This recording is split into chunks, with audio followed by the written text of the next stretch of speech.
So just come here to the sound.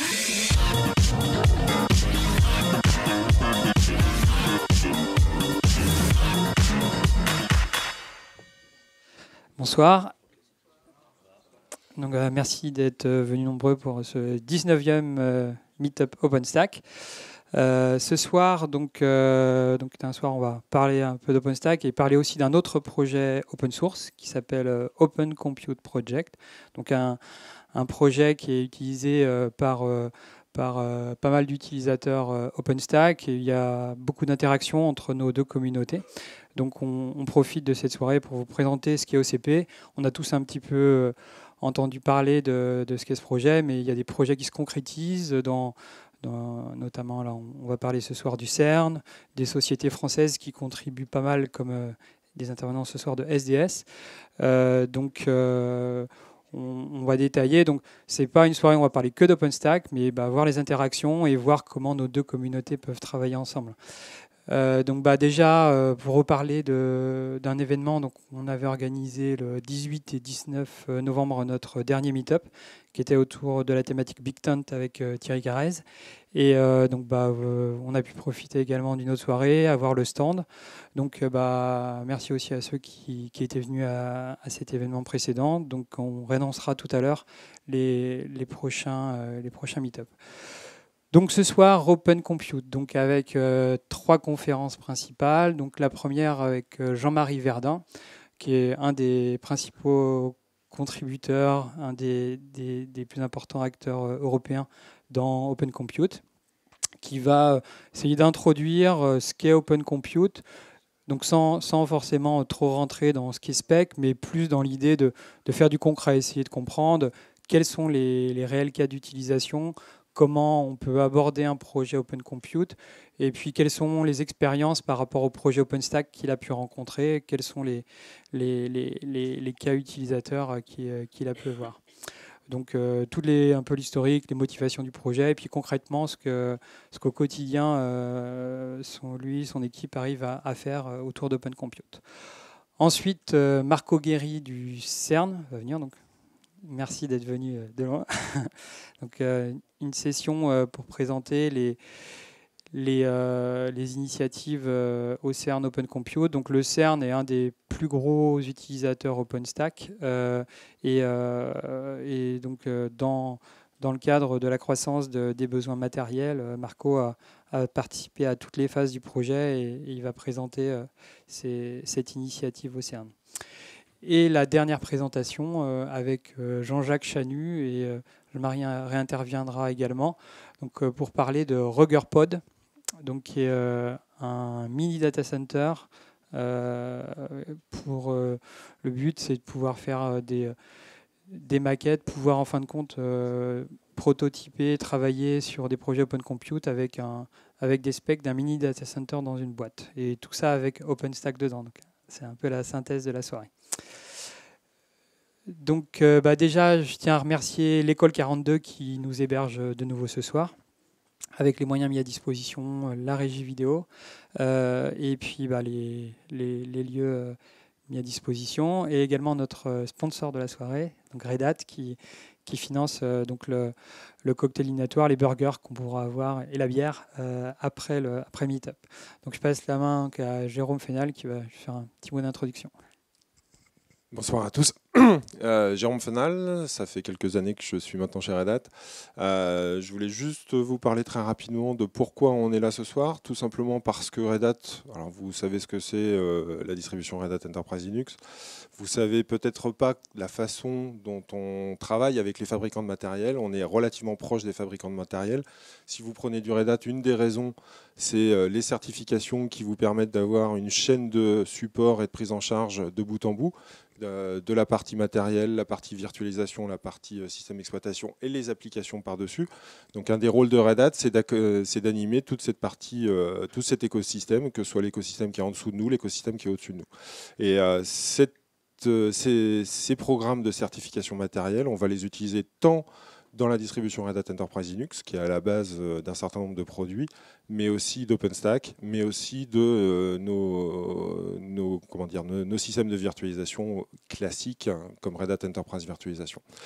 Si vous voulez plus de renseignements sur le processus, allez sur hardware.redhat.com.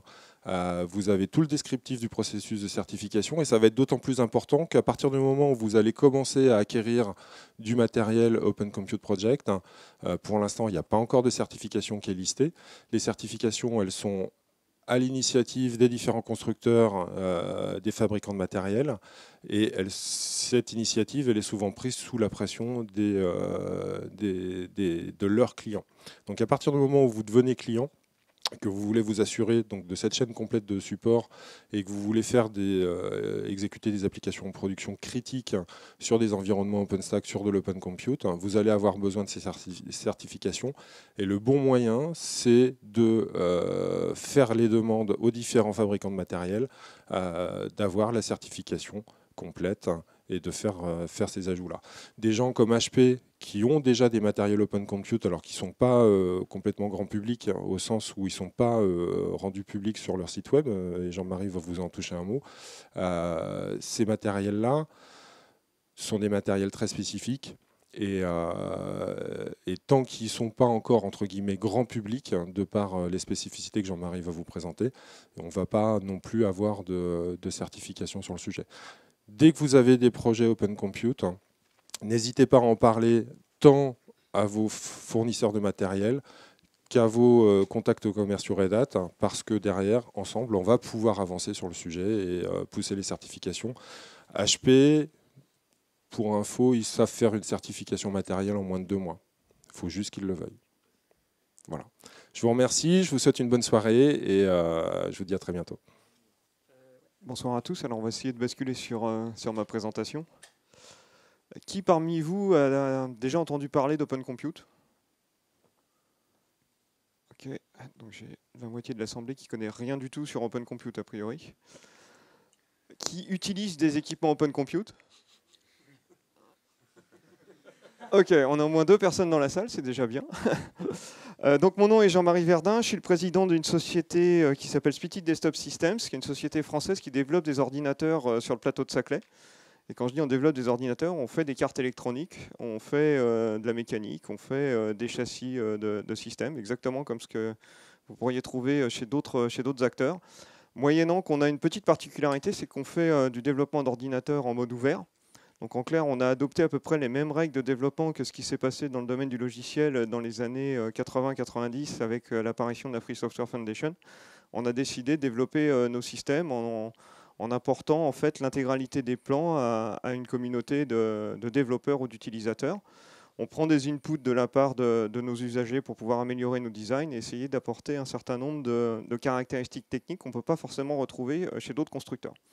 Je vais arrêter là sur la partie présentation de notre activité, mais je pense que c'était important que je vous explique d'où je vienne pour mieux comprendre un petit peu la suite de ma présentation. On a décidé donc de basculer en mode ouvert. On s'est inscrit dans un projet qui s'appelle le projet Open Compute Project, hein, qui a été lancé en 2011 sur l'initiative de Facebook et d'un certain nombre d'acteurs dans le domaine de l'Internet, et qui sont pour la plupart présents dans la Silicon Valley, et qui sont confrontés à un manque d'innovation de la part des grands OEM dans tout ce qui est gestion de l'énergie, gestion de la scalabilité des data centers, et qui cherchait un moyen de créer des communautés pour pouvoir faire émerger des innovations de rupture sur ces secteurs d'activité, tout en garantissant l'accessibilité à ces données. Donc en novembre 2011, il y a eu un premier meet-up, exactement comme celui-ci, où il y avait une centaine de personnes dans le développement hardware réunies dans la cafétéria de Facebook. Alors on n'est pas chez Facebook, mais je pense qu'on est dans un lieu pertinent dans le domaine de l'informatique, en tout cas en région parisienne. Et les développeurs sont réunis en se posant la question comment est-ce qu'on pourrait travailler ensemble et sur quelle thématique, qu'est-ce qu'on va faire pour essayer de résoudre les enjeux de demain dans le domaine du cloud et dans le domaine des activités de l'Internet. Et donc assez rapidement, en 2012, a été créée une fondation à but non lucratif qui s'appelle Open Compute Project, qui est structurée autour d'une personne qui s'appelle Corey Bell. Alors malheureusement, Corey et aujourd'hui, enfin pas malheureusement, mais il est backupé par Rocky, simplement parce qu'il est en absence maladie. Donc il est en soins et il ne devrait pas revenir avant l'année prochaine.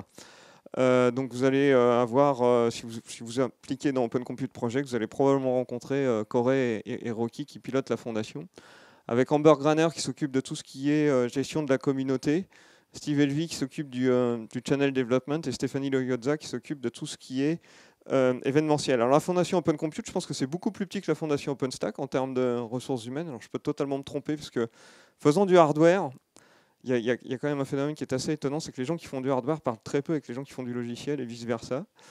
Sachant qu'on travaille sur les mêmes thématiques, mais on ne parle pas le même langage quasiment. Donc nous, on fait de l'assembleur, on fait de l'hexadécimal quand ça crache, et on s'arrête globalement au BIOS. Donc on est très content quand on a démarré ce qui s'appelle le POST, les Power on Self-Test.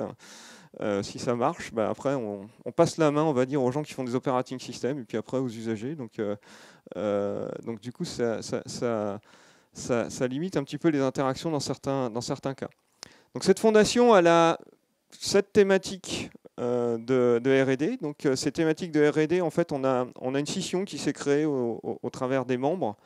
Je dirais un petit peu comme dans OpenStack, où vous avez des spécialisations, on va dire stockage, provisioning. Vous m'interrompez si je dis une bêtise à un moment donné. Network. Dans Open Compute, on a 6 thématiques orientées hardware. Donc data center, hardware management, networking, Open Rack, server, storage. Une thématique orientée utilisateurs finaux, HPC, simplement parce que les utilisateurs dans le domaine du HPC rencontrent à peu près les mêmes problèmes que les acteurs du web avec des méga data centers. Et on a une solution de certification qui est intégrée à la communauté. Alors cette solution de certification, elle est là pour s'assurer que les travaux qui sont menés par des gens qui cherchent à faire des choses très exotiques dans les autres thématiques ne vont pas vous tuer quand vous allez démarrer le système. Parce que vous allez voir qu'on a des technologies qui sont parfois assez évoluées ou qui fonctionnent sur des tensions élevées ou basses avec des intensités très fortes. Et donc les équipements Open Compute sont parfois un petit peu dangereux s'ils sont manipulés par des personnes qui ne maîtrisent pas forcément les notions de base dans le domaine de l'électricité. Et quand on fait du logiciel, de temps en temps, on oublie la loi d'Ohm, les problématiques de puissance. Donc parfois, on se retrouve dans des situations un petit peu folkloriques, on dirait. Donc la fondation, comment est-ce qu'elle est pilotée? Elle est principalement pilotée par la communauté. Donc il y a un project lead sur chacun des projets. Et ce project lead, il est élu par les membres de la communauté. Alors pour pouvoir avoir un droit de vote, il faut quand même s'impliquer un petit peu dans le développement. C'est pas parce que vous allez devenir membre que vous allez pouvoir révolutionner toute la structure. Il faut prouver que vous voulez quand même vous impliquer un petit peu sur le sujet. On retrouve 2 entités qui sont un petit peu atypiques. Donc il y a évidemment un board au niveau de la fondation. Donc dans ce board, on va retrouver que des Américains. Alors je suis bien content qu'on ait un meet-up ce soir, parce que moi je me bats pour qu'il y ait des membres européens dans le board. Et pour qu'il y ait des membres, il faut qu'on arrive à faire croître la communauté au niveau de l'Europe. Et c'est au travers de ce type d'événement qu'on peut réussir à faire croître cette communauté. Donc le président actuel du board, c'est Jason Taylor de chez Facebook. Il est responsable des data centers chez Facebook. Il y a évidemment un trésorier qui est Rocky, Frank Frankowski, que vous avez peut-être connu pour ceux qui connaissent un petit peu Open Compute. Donc c'est le monsieur qui a une grande barbe à la ZZ Top et qui était le directeur technique de Facebook avant de créer la fondation Open Compute. Jason Waxman d'Intel. Il y a des gens de Rackspace. Alors les gens de Rackspace sont fortement impliqués dans Open Compute et utilisent des serveurs Open Compute sur la globalité de leur infrastructure. C'est un très gros utilisateur OpenStack aussi. Il y a un certain nombre d'individus. Il y a Goldman Sachs. Alors ça, c'est pas toujours très bien apprécié par les gens du libre, on va dire. Et il y a Microsoft aussi. Donc on est une des rares communautés libres où on a un acteur qui fait du logiciel propriétaire. Et on va voir que les contributions de Microsoft sont plutôt d'un niveau de qualité assez élevé. Et Microsoft aujourd'hui lead toute l'activité dans le domaine des serveurs au niveau de la fondation Open Compute. Et joue le jeu, donc je tiens à le préciser. J'ai fait du Linux pendant très longtemps, pour ceux qui m'ont connu dans une vie antérieure. Je n'étais pas forcément un très grand supporter de Microsoft à cette époque. mais je suis agréablement surpris par le comportement qu'ils ont adopté dans Open Compute, sachant qu'en fait, développer des serveurs, ce n'est pas stratégique dans le business quotidien de Microsoft, alors que leur modèle économique est principalement basé sur la vente de licences logicielles. On peut comprendre qu'ils aient des difficultés avec le logiciel libre. Alors, je vais passer assez vite sur certains slides. On m'a dit de prendre les questions à la fin, donc je vais essayer de me tenir à ça. Donc, sur le data center, alors, Open Compute, on n'est pas très doué pour communiquer, on n'est pas très doué pour les sites internet, on n'est pas très doué pour publier des specs. Simplement, il faut s'imaginer en fait qu'on est en train d'expliquer à des gens qui font du hardware d'une manière propriétaire depuis 35 ans, qu'on va complètement changer la manière dont ils vont travailler, et qu'il faut qu'ils publient tout, avec des outils qui ne sont pas disponibles aujourd'hui, et dans des formats de fichiers qui sont inconnus de la plupart des gens. Donc il faut s'imaginer qu'on est à peu près à l'état du logiciel libre fin des années 80, début des années 90. Donc on est encore à CVS, je crois que c'était, ou SVN. Donc on n'est pas sur Git, on est sur des outils qui sont antidéluviens. Et il ne faut pas nous en vouloir parce qu'on apprend à travailler ensemble, on essaye de définir nous-mêmes les propres outils, sachant que ce qu'on échange comme données, c'est que du binaire, il n'y a pas de code source, il n'y a pas de texte, il y a beaucoup de documentation. Quand on fait du hardware et qu'on a une idée, on se dit tiens, je vais prototyper ce truc-là, bah, il faut 3 mois pour le faire. Donc il ne faut pas une nuit de travail avec des pizzas, c'est beaucoup plus complexe. Non pas que le logiciel ne soit pas compliqué, hein, je ne veux pas dénigrer le soft, je dis juste que ce qu'il faut impliquer pour développer du hardware est beaucoup plus complexe que ce qu'il faut pour faire du software. Donc on a des outils, on essaye de les construire au fur et à mesure. Il y a des trucs qui marchent bien, des trucs qui ne marchent pas du tout.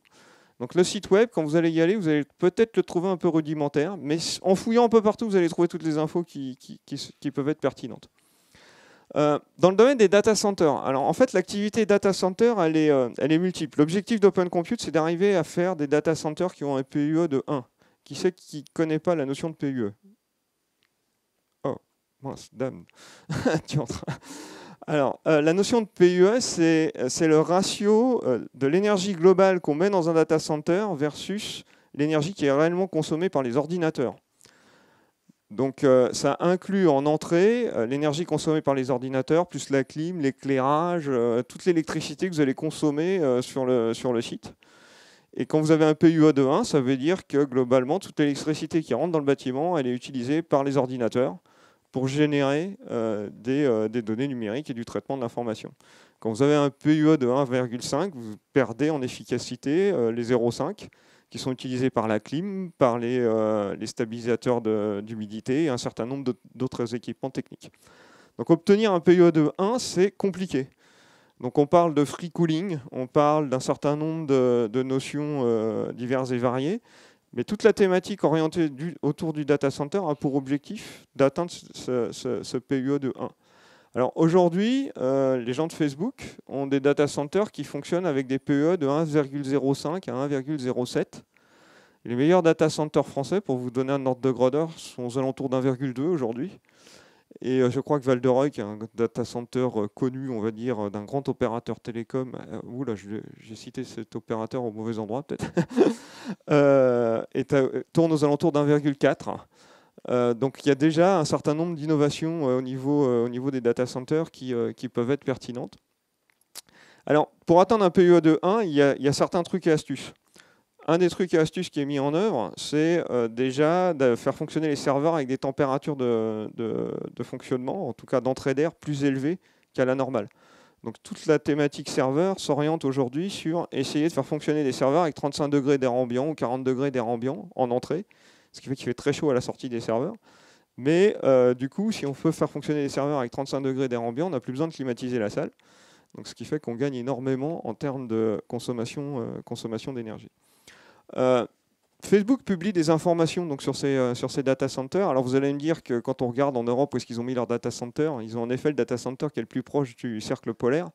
Donc c'est assez simple d'atteindre ce type de PUE. Mais si vous creusez un petit peu plus, vous allez vous rendre compte qu'ils en ont un qui est à Portland, où le climat est assez proche de Brest. Alors il neige un peu plus à Portland en hiver qu'à Brest, mais il pleut tout autant l'été. Donc on est sur un climat équivalent. Alors j'espère qu'il n'y a pas de breton dans la salle, mais... ah, diantre. Mais pour revenir sur Facebook, ils sont en train de construire un data center avec ce type de technologie au Texas. Alors pour ceux qui connaissent la climatologie du Texas, il fait très très chaud en été. Donc, voilà. Et Rackspace a son data center, son plus gros data center test et de production à Dallas. Alors à Dallas, au Texas, en été, il fait facilement 45 degrés la journée et 38 degrés la nuit. Donc c'est des endroits où on n'envisage pas d'aller construire des data centers avec des PUE d'un 0,5, d'un 0,6. Et pourtant, ils le font et ils y arrivent. C'est juste que la grosse différence qu'il y a entre les data centers européens et les data centers nord-américains, c'est la perception de l'outil. Donc, aux États-Unis, un data center, c'est un outil industriel. C'est un outil qui est une usine, qui n'est pas forcément un bâtiment, on va dire, de bureau qu'on va adapter pour avoir quelque chose d'élitiste. On est vraiment sur quelque chose où on vise l'efficacité. Et c'est ce qu'on essaye de faire aussi dans le projet Open Compute. Alors, après, on a toute une problématique sur le management. Open Compute, on essaye d'adresser des data centers hyperscale. Donc, c'est des data centers où on va mettre énormément de serveurs. Et un des problèmes, c'est comment provisionner des serveurs. Comment déployer facilement de l'infrastructure sur ces serveurs sans envoyer un informaticien dans la salle. Parce qu'à partir du moment où on considère que c'est un outil industriel, la personne qui rentre dans la salle, il faut qu'elle ait une habilitation électrique industrielle. Et en général, les informaticiens ou les gens qui font du logiciel n'ont pas ce type d'habilitation parce que ce n'est pas leur métier et ce n'est pas leur contrainte. Donc la manière dont on va administrer ce type d'outil est totalement différente et revisitée. Et donc la manière dont on va l'administrer à distance doit être aussi différente. Donc simplement parce qu'on va avoir un très grand nombre de serveurs et on va essayer de limiter au maximum l'accessibilité sur le site et trouver des solutions pour pouvoir opérer ces machines à distance. Alors, aujourd'hui, vous connaissez peut-être tous IPMI. Qui ne connaît pas IPMI? Aïe, aïe, aïe. C'est la grosse différence entre le hardware et le software, hein, je pense. On ne parle pas du tout le même langage. Donc, IPMI, c'est l'interface de management des serveurs. Alors, vous avez déjà administré des serveurs ou pas? Essayez de les mettre en route à distance. Voilà. Donc quand vous essayez de mettre un serveur à distance ou vous envoyez un message reset sur ce serveur, aujourd'hui il y a 99% de chances pour que vous passiez par une interface IPMI. Sauf si vous avez un serveur HP, ça s'appelle ILO ou Dell, c'est un autre nom, mais voilà, DRAC. Ces technos, c'est des technos qui ont été développés il y a une quinzaine d'années pour vous permettre justement d'allumer, d'éteindre, d'installer un OS à distance. Le problème qu'il y a, c'est qu'aujourd'hui, ces technos, elles sont serveur par serveur. Donc à chaque fois que vous devez lancer des commandes, il faut faire serveur par serveur. Vous n'avez pas moyen de scripter facilement ce type de protocole. C'est un protocole qui n'est pas webisé, donc qui date d'il y a en effet d'un certain temps. Et donc aujourd'hui, toute la thématique de l'hardware management, c'est d'être capable d'apporter des réponses à comment est-ce que je peux passer sur une API. Comment est-ce que je peux automatiser au maximum les opérations de remote management? Comment est-ce que je peux déployer des OS à grande échelle? En appuyant sur un bouton, je suis en train de réinstaller l'OS sur l'ensemble de mon data center. Alors il faut s'assurer que la personne qui va appuyer sur le bouton soit la bonne, parce que sinon on peut avoir des conséquences non négligeables. Mais voilà, l'idée sous-jacente, c'est d'amener un maximum d'automatisation, de la facilité dans le provisioning, de moderniser les interfaces de remote management, parce que ça c'est aussi l'autre aspect, c'est que dans le hardware, il nous faut 5 ans pour définir une norme, 10 ans pour l'implémenter et 5 ans pour la remettre en question. On n'a pas cette capacité à redéfinir très rapidement ce qui a été fait, simplement parce que ça prend du temps, il faut le certifier par nos amis de Red Hat, donc ça leur prend aussi du temps. Donc tout ça, on est sur des échelles de temps qui n'ont rien à voir avec le développement logiciel et qui amènent des contraintes non négligeables. Dans le domaine du calcul scientifique, alors qui fait du calcul scientifique dans cette salle? Ah, solo faux, 2. On ne se connaît pas encore. Mais alors dans le domaine du calcul scientifique, un des enjeux, c'est tout ce qui est interconnect. Donc dans le domaine du calcul scientifique, on n'utilise pas Ethernet en général.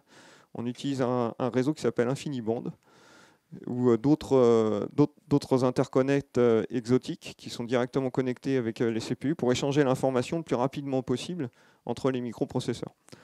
La thématique HPC a pour objectif de travailler sur ces interconnects et d'essayer de les normaliser entre les différents fabricants de cartes. Et donc aujourd'hui, c'est une personne d'IDT, donc un fabricant de chips, qui travaille sur cette thématique. et Thomas Schomer, qui est de Rex Computing, donc qui est à la tête d'une startup. Alors, si vous avez l'occasion de croiser Thomas, allez-y, c'est un gars extraordinaire. Donc il est sorti major de sa promo du MIT à 17 ans. Il a travaillé au labo de Los Alamos avec l'armée américaine. Et là, il vient de créer sa startup et il s'est dit, tiens, je vais fabriquer un chip. Il a démarré ça avec 2 copains du MIT et je pense qu'il va y arriver. Donc c'est vraiment quelqu'un qui peut vous apporter beaucoup si vous avez l'opportunité de le croiser. Et donc il a pris le co-lead de la track HPC.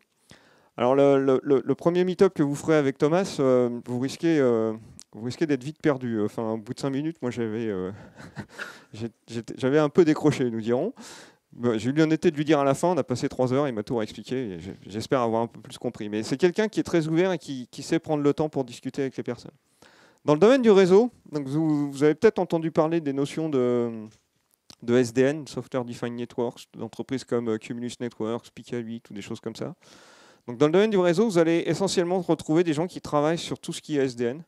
Donc le projet Network est piloté par Facebook et par Cumulus. Donc on travaille sur des switches 40 Go, 100 Go. En France, on a lancé un projet qui s'appelle DAP, donc qui a pour objectif de s'affranchir d'Ethernet, mais de travailler sur des fabriques en PCI Express. Donc c'est de se dire, on s'est posé cette question un peu idiote, c'est de dire mais pourquoi on doit rajouter un chip pour faire communiquer des ordinateurs ensemble alors que sur les cartes mères, PCI Express, c'est un protocole qui fonctionne avec des paquets et qui fonctionne à peu près exactement de la même manière qu'Ethernet, mais c'est d'un petit peu plus bas niveau. Donc on s'est lancé dans la conception d'une fabrique en PCI Express à base d'un chip Avago et on commence à avoir des choses qui fonctionnent pas trop mal puisqu'on a réussi à faire une démo pas ce matin même d'ailleurs, non hier au soir tard, qui fonctionnait à plus de 27 gigabits par seconde sur une carte 4 lanes PCI Express. La beauté de ce truc, c'est qu'on n'a pas besoin de rajouter de carte dans la machine. Donc on a juste besoin de mettre une carte qui amplifie légèrement le signal PCI Express. Donc la carte qui va dans la machine, elle coûte 5 $, au lieu de coûter 250 $ quand vous êtes en 10 Go, et beaucoup plus cher quand vous êtes en 40 Go. Et du coup, ça permet de diminuer drastiquement le coût des cartes, mais surtout, ça permet de diminuer aussi la consommation d'énergie. Parce qu'une carte 10 Go, aujourd'hui, ça va consommer une dizaine de watts. Une 40 Go, ça va consommer 25 watts. Et une 100 Go, vous allez consommer facilement une cinquantaine de watts. Et là, l'approche, c'est juste d'amplifier un signal, de le faire sortir et d'arriver sur un switch. Donc voilà, on fait des choses de cette nature. Alors après, évidemment, nous, quand on fait des tests de transfert, on fait des tests de bas niveau. Donc après, il faut que toutes les stacks logicielles qui soient au-dessus suivent et soient adaptées.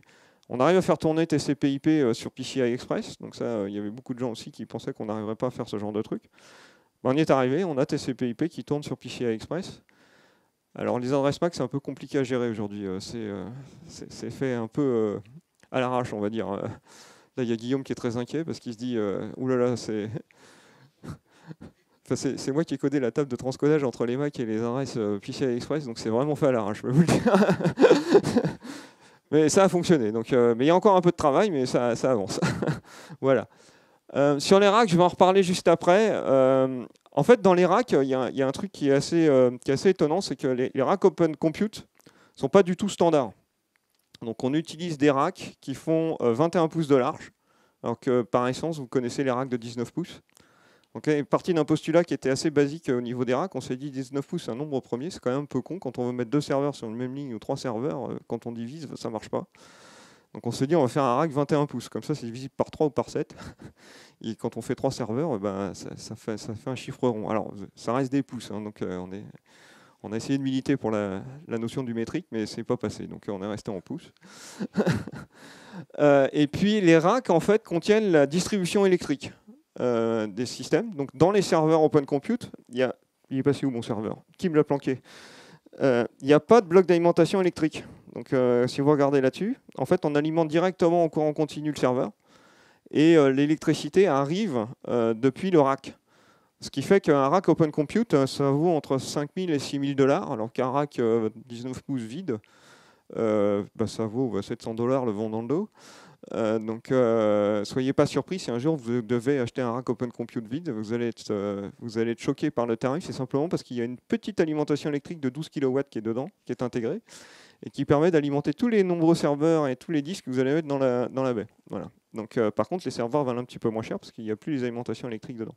Le gros avantage, c'est en termes de maintenance, vous avez une alimentation électrique qui est centralisée, et en termes de distribution et d'efficacité sur les blocs d'alim. Donc on optimise un bloc d'alim qu'on maîtrise bien, et on peut l'optimiser par rapport à la charge qu'il y a sur les bus bars. Il y en a 6. Oui.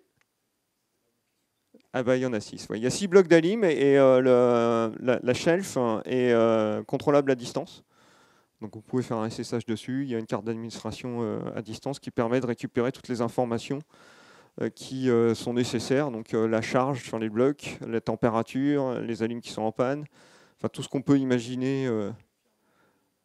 Ouais, des trucs marrants, quoi.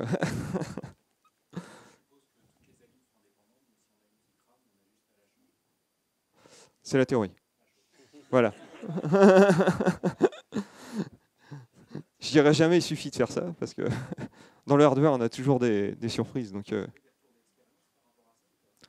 sur les blocs d'alim, on n'a pas trop de soucis. Aujourd'hui, les gens qui fabriquent les alims sont plutôt des sociétés bien établies sur ce type de business. Donc, il y a Delta et Emerson qui fabriquent ce type d'alim. Donc, et il y en a quelques millions qui ont été fabriqués. Donc, c'est des équipements en volume, quoi.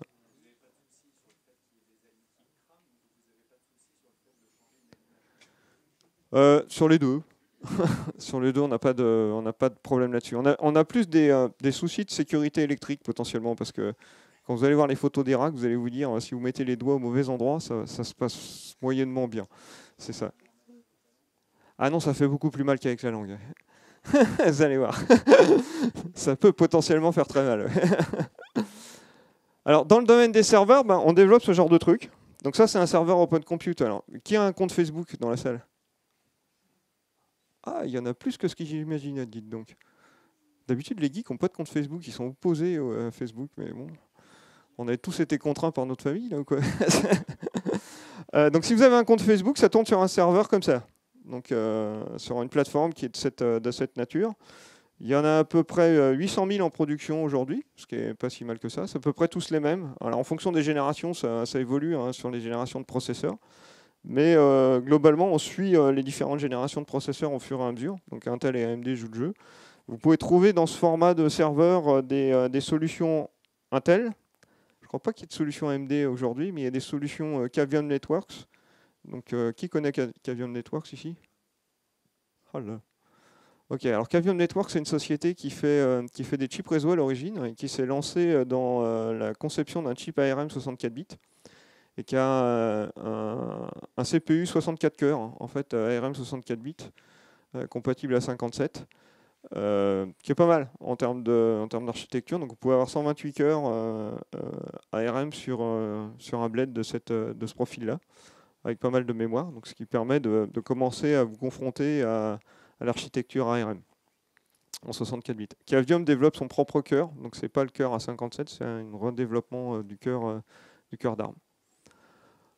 Stockage, je vais en reparler un petit peu plus tard. Oui. Alors le cœur n'est pas en open source, non. Alors il y avait tout un débat justement sur le design de CPU open source. Mais alors on galère déjà tellement pour avoir les outils pour développer les systèmes que les outils pour développer les chips sont encore plus complexes. Mais je pense qu'à partir du moment où le mouvement a démarré, qu'on aura stabilisé un certain nombre d'outils, que le temps passera, il n'y a aucune raison qu'il n'y ait pas de chip open source qui soit développé un jour. Après, la vraie difficulté pour développer un chip open source, je suis un ancien designer de chip, j'ai travaillé chez Digital dans l'équipe des chips alpha, pour ceux qui ont connu ça, donc ça vous donne une idée de mon âge. La vraie difficulté sur les chips, c'est qu'il y a beaucoup de briques qui sont pas la propriété des concepteurs de chips. Donc il y a ce qui s'appelle les IP blocks, et notamment sur tout ce qui est entrée-sortie. Et ça va être très compliqué de les refaire en open source parce que ça évolue très vite, notamment au niveau des mémoires, au niveau de PCI et tous ces protocoles, et c'est super chiant à faire. Donc, et ça coûte très cher à qualifier. Donc la vraie difficulté pour concevoir un chip en open source, c'est pas de faire le cœur, c'est de trouver une solution pour avoir accès à la techno d'entrée-sortie. Mais S'il y a beaucoup de monde qui s'y met, il n'y a pas de raison que ça ne puisse pas se faire. Après, il faut synchroniser des très grosses équipes, à mon avis, pour que ça fonctionne. Même si aujourd'hui, pour faire un chip, il faut 200 personnes, pour le faire de zéro, enfin, en partant d'une feuille blanche, il faudra beaucoup, beaucoup plus de monde. Donc dans le stockage, alors le stockage, c'est assez simple ce qu'on fait en stockage. On fait que du JBOD. Donc on essaye d'éviter tout ce qui est RAID hardware, voilà, tout ce qui est très compliqué à mettre en œuvre et qui vous pourrit la vie quand il y a un disque qui tombe en panne parce que le firmware n'est jamais à jour et vous n'avez pas le disque de la même taille et ça ne rentre plus dans le RAID. Donc nous, ce qu'on dit, c'est on est nul en sécurité là-dessus, donc on décale le problème au niveau du logiciel. Donc voilà, c'est Swift SF qui se démerde et on fait principalement du JBOD. Alors par contre, l'objectif c'est quand même d'optimiser les JBOD, donc d'améliorer les pertes, de diminuer la consommation d'énergie, d'essayer d'amener de la densité, de traiter les problèmes de vibration, parce que l'enjeu dans le domaine du hardware au niveau du stockage, c'est les disques, ça tourne, ça vibre. Il ne faut pas que ça rentre en résonance, sinon ça ne se passe pas bien quand on en met un certain nombre l'un à côté de l'autre. Et donc les designs storage ont cet objectif. Certification et interopérabilité. Alors ça, c'est la track la plus... alors moi, je ne suis pas un grand fan des organismes de certification, donc c'est, j'allais dire, la track la plus boring. Pas forcément. Il faut aimer en fait la certification. Voilà. Donc c'est les gens qui testent, qui valident et qui essayent de documenter un petit peu plus ce que font les autres projets. Donc normalement, les autres projets sont censés faire de la doc. Quand on fait du hardware, il faut faire la doc. Alors ça, souvent, quand on parle de doc, surtout dans les projets communautaires, ça fait peur. Mais on est obligé d'expliquer qu'est-ce que le hardware est censé faire, de telle sorte que l'équipe de certification prend cette doc et vérifie que ce qu'on leur dit que c'est censé faire est vrai. Et si ce n'est pas vrai, ils ont le droit de nous taper dessus, ou en tout cas de revenir vers nous. Donc là, il y a un choix à faire. Soit on corrige le design, soit on corrige la doc. Donc, ouais, le français va corriger la doc. C'est plus rapide. On dira c'est pour la next release. Mais en tout cas, on a une entité qui vérifie que ce qu'on dit qu'on fait est vrai. Voilà. Donc c'est l'entité de certification. Il y a des labos de certification. Alors pour ceux qui aiment Taïwan, c'est l'ITRI qui fait la certification. Donc c'est un mix du CNRS et de l'INRIA, donc version taïwanaise. Donc à l'échelle taïwanaise dans le domaine de l'informatique. C'est des gens extraordinaires, vraiment sympas, avec qui vous pouvez travailler. Il y a un point que j'ai oublié de préciser, c'est quand vous faites du hardware, si vous n'aimez pas l'avion, changez de sujet. Parce que dans Open Compute, on organise ce qu'on appelle des engineering workshops, où on réunit l'ensemble de la communauté. Je vous incite à y aller, c'est des événements extraordinaires. Vous avez accès aux directeurs techniques de Facebook, de Microsoft et d'un certain nombre de très grands groupes. Ils viennent, ils discutent avec vous, exactement au même niveau. Ils vont échanger sur leurs problèmes et vous pourrez discuter avec eux. Le petit inconvénient, c'est qu'en général, c'est au fin fond d'un trou paumé en Chine.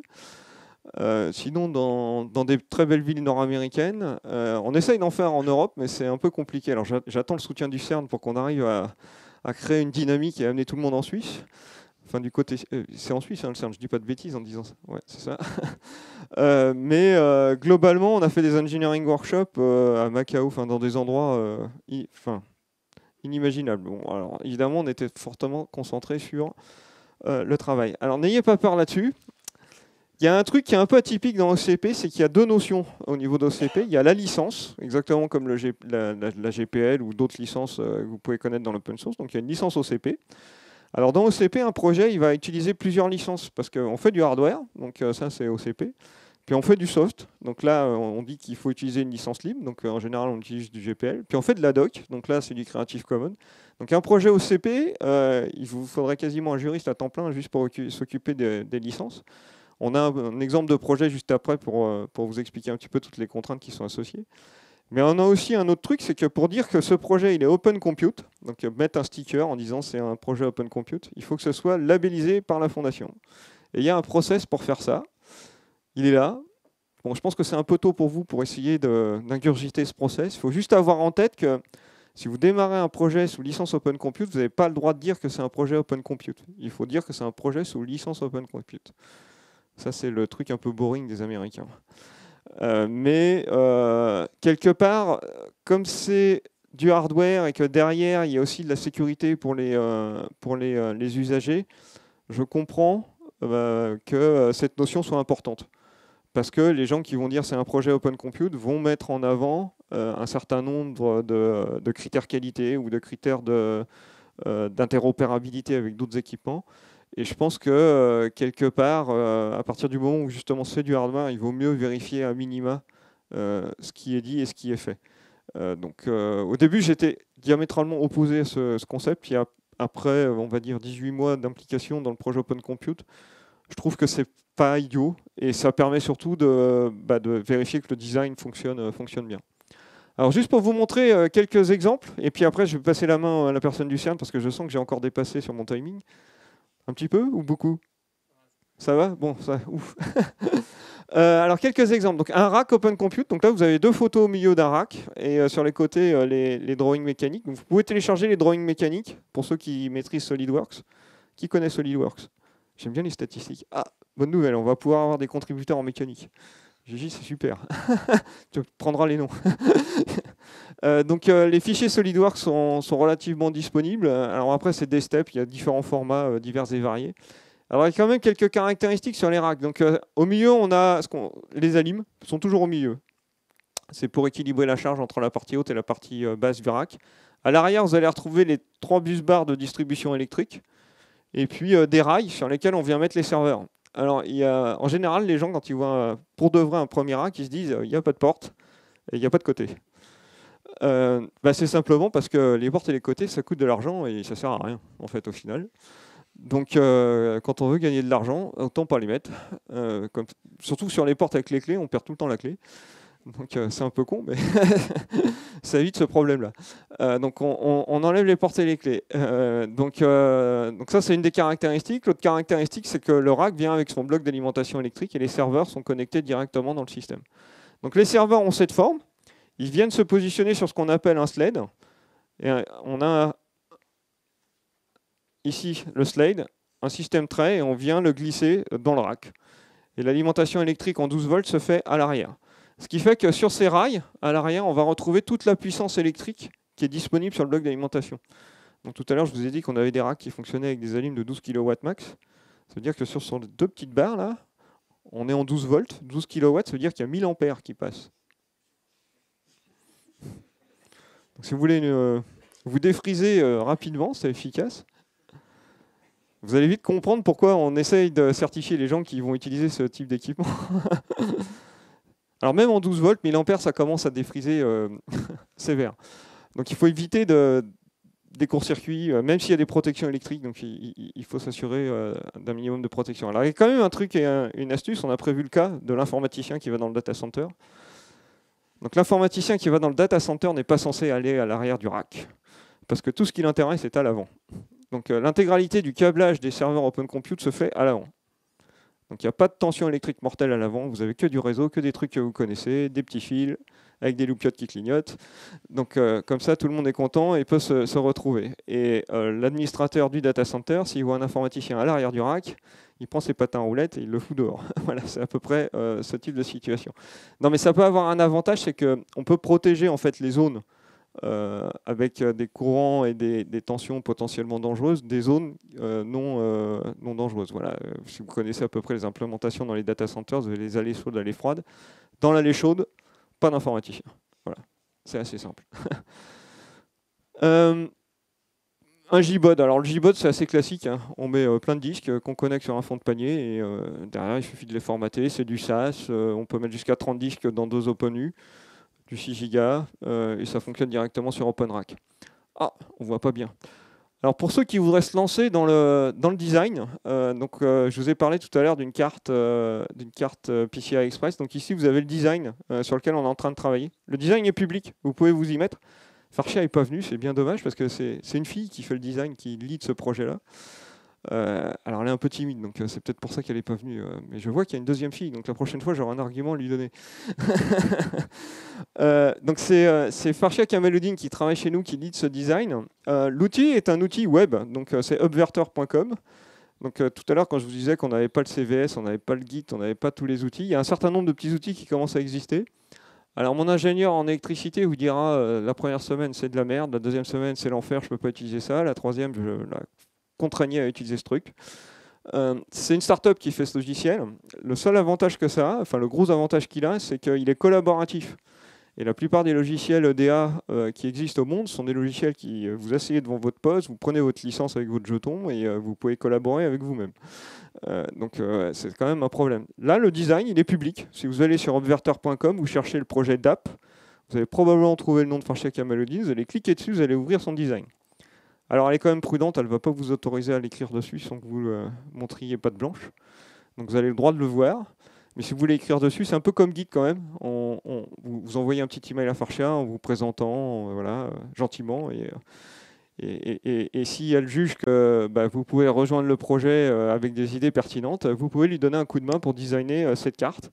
Alors l'objectif de cette carte, juste rapidement, c'est d'être capable de sortir un 16 lanes PCI Express sur 4 outputs, donc d'avoir un throughput de 128 gigabits par seconde sur un serveur, juste en utilisant du PCI Express, et de constituer une fabrique en Tor 2D, donc d'interconnecter les serveurs entre eux, sans avoir à mettre de switch top of the rack.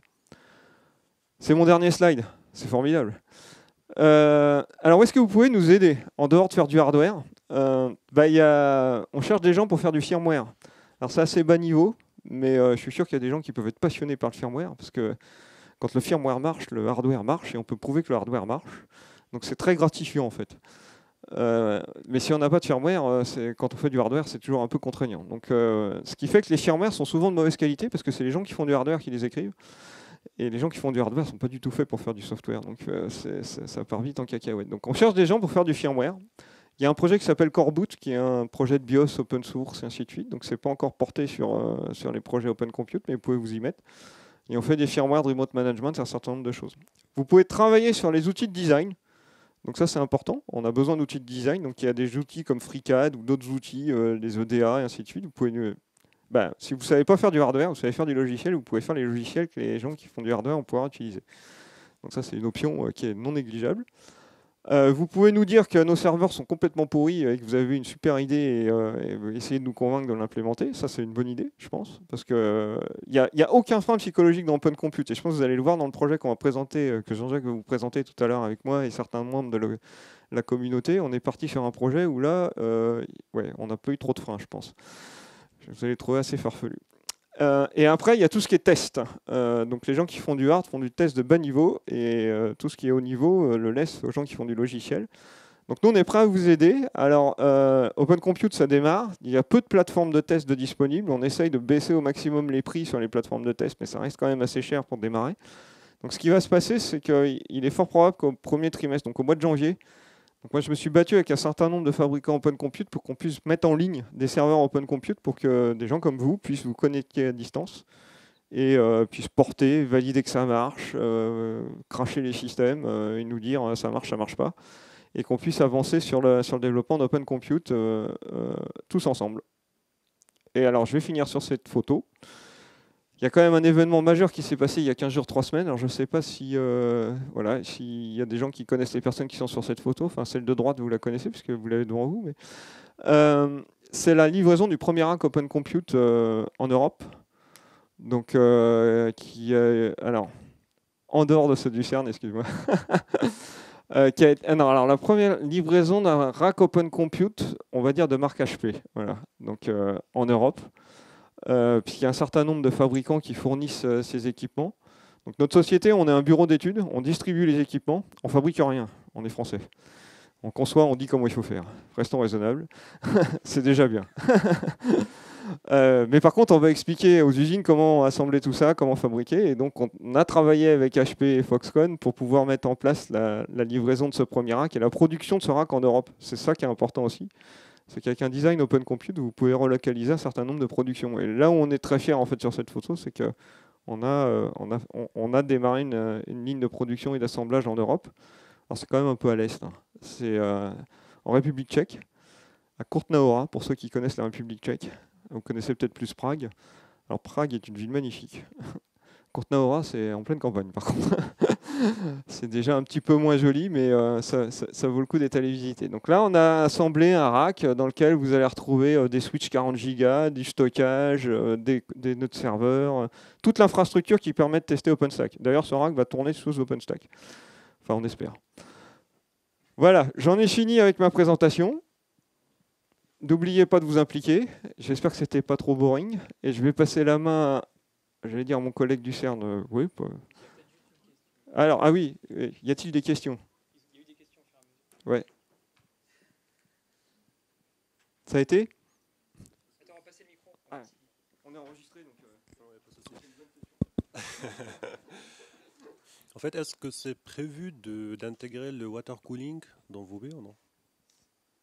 Le water cooling. Alors, on va en parler dans un talk. Donc, il y a des sociétés qui travaillent sur le water cooling au niveau Open Compute, et il y a des gens qui font aussi de l'immersif. Ou alors là, on fout tout dans de l'huile. Donc là, c'est sévèrement refroidi par liquide. Donc le projet immersif, il est piloté par Jean-Jacques et moi, et c'est un projet européen en fait. Donc on va en discuter, on en discutera tout à l'heure. Le water cooling, il y a plusieurs sociétés aux États-Unis qui ont démarré des projets. Le problème qu'on a, c'est qu'il faut qu'on arrive à router les tuyaux. Alors en fait, j'ai vu une démo avec des tuyaux d'aquarium, c'était extraordinaire, qui fonctionnaient bien en fait sur des sleds de cette nature. C'est pas encore en production aujourd'hui, mais il y a un groupe de travail sur cette activité. Le problème qu'on a, c'est qu'en fait, en frontal, il y a peu de place pour faire sortir les tuyaux. Donc ça nécessite de faire des modifications mécaniques pour faire passer le water cooling. L'autre point, c'est on a peu de serveurs denses. Comme vous le voyez, le volume interne est assez élevé. C'est pour des histoires de free cooling. Donc je sais que vous utilisez peut-être des bleds ou des choses comme ça. C'est super les bleds, mais pour faire du free cooling, c'est quand même assez contraignant. Parce que pour faire du free cooling, plus vous allez fonctionner à des températures élevées, plus il vous faut un volume d'air important pour transiter dans la machine. Et pour éviter que ce volume d'air se retrouve à faire beaucoup de bruit ou à consommer beaucoup d'énergie sur les ventilateurs, il vaut mieux avoir de la place.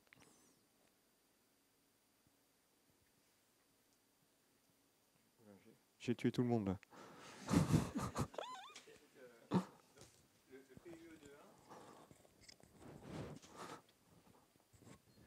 En fait, dans le PUE2.1, on ne compte pas les ventilateurs qui font circuler l'air.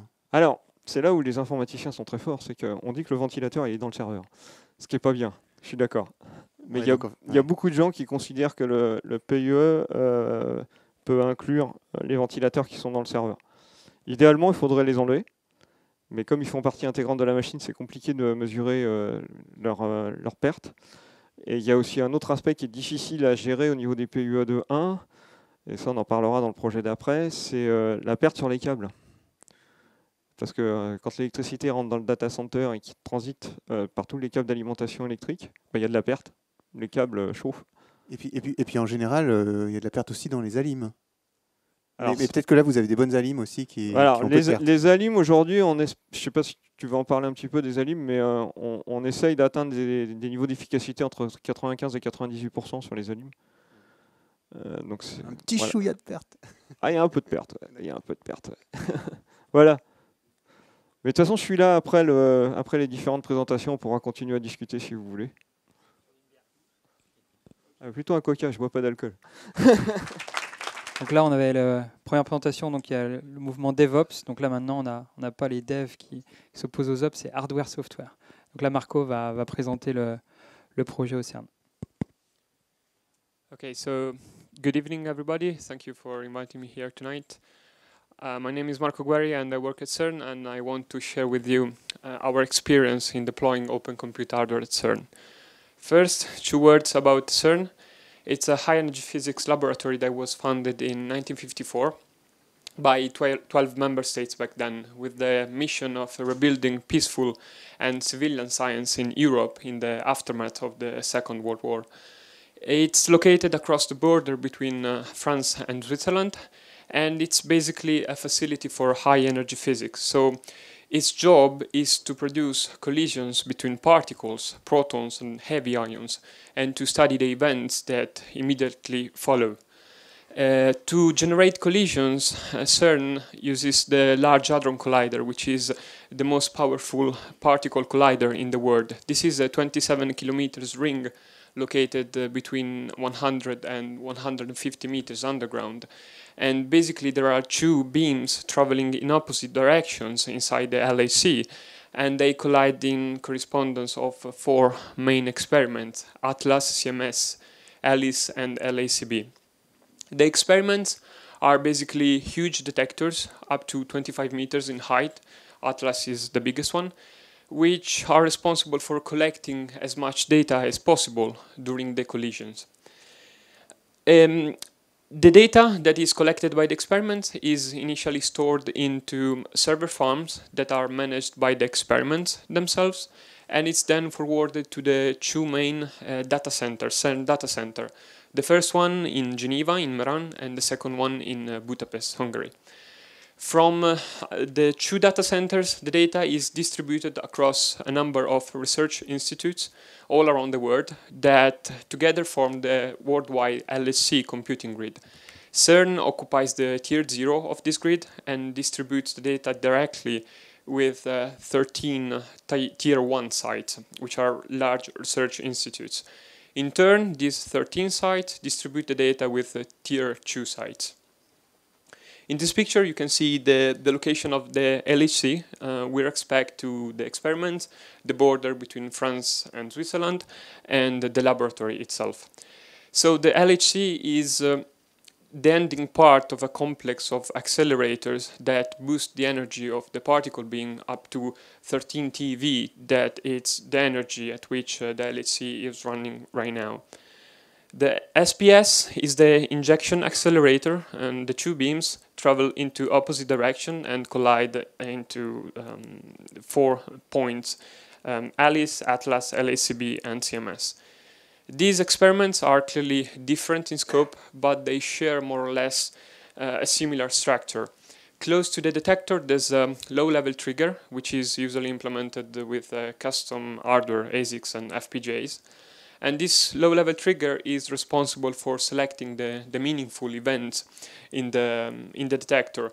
So particles collide at 40 megahertz, but not all these events are interesting, so they must be filtered before being sampled. The data sampled is forwarded to the server farms at the ground level that are managed by the experiments themselves. There, a software trigger, a high-level trigger, performs reconstruction of the events and a further level of filtering. Afterwards, the data is forwarded to the two data centers in Meran, Geneva, and Wigner, Budapest, and there it's stored and distributed across the points of the LHC computing grid. To give you an idea, we received around 25 petabytes per year, and this is an aggregate value because the experiments are not functioning all the time throughout the year. There are technical stops. And when they are functioning together, we see an incoming throughput to the data center of around 10 gigabytes per second. Some numbers concerning the data centers. We are maintaining around 12,000 servers, 167,000 cores, roughly 94,000 disks, and the raw disk capacity of 230 petabytes. So these are fairly small numbers if you compare our data centers to giants like Facebook, Google, or Amazon, but still CERN is a quite big research institute. I work in the facility planning and procurement section of the laboratory, and our job is to procure the hardware that we deploy in these data centers. So, being an international organization, CERN must obey to specific rules in the procurement of the hardware. We can't just go out there and buy what we think is the best solution for our needs. We have to launch public tenders. So we have to first publish a market survey, a request for interest, where we qualify the firms according to a specific set of requirements. Then we publish an invitation to tender to the qualified firms. This consists of a technical specification with a lot of requirements where we detail in depth what's the configuration that we want to acquire. Afterwards, we receive bids for the configuration and we award the contract to the cheapest compliant bid. So we have been following the Open Compute project since the very beginning, and we thought that it could map very well with this workflow with our workflow. So when we award the contract to the cheapest bid, we clearly take into consideration the price of the equipment, but also the total cost of ownership. So how much it costs for us to run the equipment throughout 4 years. And this TCO has several contributions. First and foremost, the power consumption. And a project that claims to be extremely efficient is, of course, of interest for us. Another contribution is the rack level power distribution. So we count how many outlets we need to power the servers. In OpenRack, as you have seen, there's a rack level power distribution, and this again is of interest for our use case. The specifications are open for anybody to implement. So in theory, this means that multiple vendors could propose the same configuration in competition, and this again is the ideal situation for public procurement. And one experiment we wanted to try was to rely as much as possible on the OCP specs. So they are already there detailing all the requirements. Our technical specification, the last one that we forwarded to the vendors, had 220 clauses. So it's a complex document that details exactly what we want. We are not allowed to do best value per money, so we have to be extremely specific in what we want and what we do not want. So we wanted to experiment whether we could be able to rely on the OCP specs and simplify this document. Being an international organization, we have to procure the hardware via public tenders, and we end up maintaining several different platforms in our data centers from several OEMs and ODMs. So we have to cope with OEM-specific customization. And this is quite difficult for us. One of the principles of the project is to promote interoperability and compliance. And if this helped us avoid OEM-specific customization, it would be really great. Of course, standardization is a priority over open source, but we like open source as well. And we've seen a project at the beginning of the year.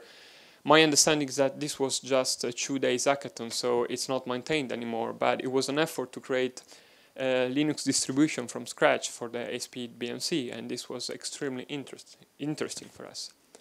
So after evaluating all these points, we decided to create our own project around Open Compute.